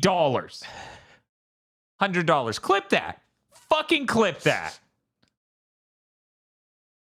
Motherfuckers are going to look at Remake on a Switch 2 and their brains are going to melt. Why the fuck would you give them that and something else for $70? The only thing is, well, the new one's already out, so why would I want to play the old one? Because Switch fans don't have that issue. Switch fans will. Yeah, they never buy had the things opportunity 5 to years play later. Remake. that's true. Clip it if he's wrong, he's still with. But yeah, no, that's gonna be awesome. I don't doubt that 7 Remake's a launch title though. That'd be such an obvious if win. they're showing that off, That'd be then such- of course. Such an obvious win. That's like fucking brilliant. Imagine they're probably gonna charge like fucking either 60 or 70, which is insane because it's like that game came out years ago at this point, and they get to sell it for full price again. Yep. Delicious. Anyway, that's it. That's it for news. Let's talk about Chris's stream first. Hey, Chris, what you got going on? So I was made aware of troubling possibilities in the world of Deltarune, which is that the chubby goat MILF Toriel Dreamer might be an alcoholic. What? There might be things in that game that point out that she's an alcoholic. What? So I now have to go through Deltarune Chapter 1 and 2 to find out the answer to the question, is Toriel Dreamer an alcoholic?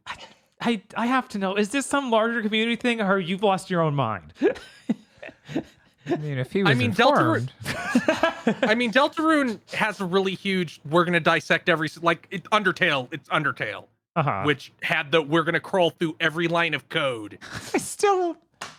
I'm sorry. You saying it's Undertale. I'm like, yeah, because I remember at launch people going, oh my god, it's secretly Undertale. I'm like, no shit, it's the same letters. That was the funniest shit in the world. But no, this is not me being insane. There is credible evidence that she might be an alcoholic, which Chris will exhaustively review in his upcoming stream. It's fucking that will be graphic, Saturday for at least episode chapter 1. I don't know how long these are going to take because I have to talk to every single character at every point that I possibly can to ensure that I get all the information possible. Need to form the court case here. Yeah. It's And just it due will diligence. also be a general Deltarune theorizing stream where I will get to talk about all the things I've thought about since the 2 years since the last one of these, and seemingly it will still be a while longer before anymore. Oh yeah.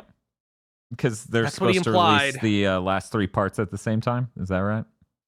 I think he said there's supposed. I think Toby Fox said there's supposed to be 7, and the next Oh. release will be 3, 4, and 5 together. Okay. Gotcha. 'Cause there was stuff about 3 just like in the last week. Yeah, but I don't know. He might have been like, okay, it's just gonna be called 3. Like it's not. Like who knows?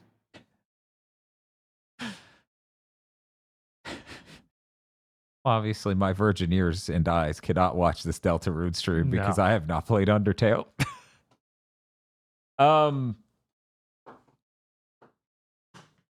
So I'm not sure if you knew, but you know how there's that funny song about September and certain nights in September? Well, that's actually the birthday of GigaBoots. So it's been 13 years.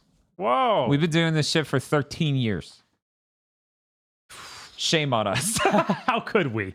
To celebrate, we're doing something we've never done ever. We're doing a Donathon marathon sort of stream tomorrow with deranged goals on it.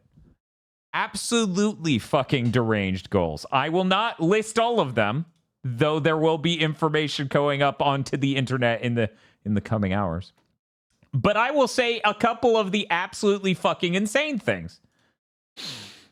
For example, we have a whole column of this thing I'm looking at, and it is titled Bob Draws. For example, if we hit a certain point, maybe Bob has to draw certain dillos who may or may not be silly. Or possibly people being betrayed chat's choice and left in the hyperbolic time chamber. Or perhaps someone, if they were Jinkari. Maybe Bob has to do these things while we play various games. I don't even know if I want to. Like the Switch edition of Mortal Kombat 1. There, I said it. No! Oh my god! Are you gonna do the story playthrough on Switch? Yes, and that's the only version we will ever know. It'll be funny going back 3 years later when the other version's cheap and be like, whoa! This is crazy. What the fuck? I thought Johnny Cage was bald. So anyways, there's a lot of things on that goal. So we hope you guys join us for that tomorrow. There are lots of really cool things for the stream. So anyways, that's what our plans are. Hey Aggro, what do you have planned? You gonna... I think I am finally going to find out whether or not the writing in Starfield is bold and interesting or trite and insufferable, because it all comes down to the landing, folks. This sounds like when you hype the season finale. They should have phrased it like that every time. Should have been like Smallville season finale. Find out if our writing's trite or On a very fucking special bold. episode. You know what? Okay, this is the last thing. I'm not gonna tease anything else from the stream for now because they've had enough. Their brains are working at it, right? They've got enough going on with just the couple of small things I've said.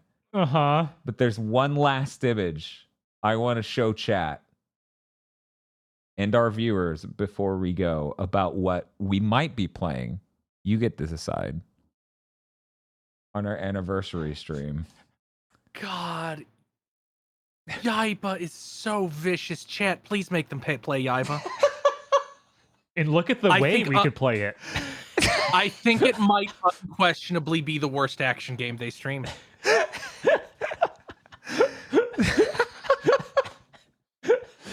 God, I can't get over how they were making Yaiba. They were making Yaiba. Keiji Inafune swoops in like a vampire and is like, "Let me help." Hire Spark Unlimited, who charge 20% the rate of the next cheapest company, and they make the worst fucking thing you've ever seen. Hikari games on your phone. His fucking dead stare. Yeah, I don't think he can blink. People are like trying to imagine this game, and they're like, man, it must have been. It must have been really, really hard to, get back in there and make him fit the animations and the environment. That must have been really difficult. Well, that's where you're wrong. It's actually surprisingly easy. Simply don't give a shit. Anyways, that's it for Big Thing. We're leaving. Goodbye.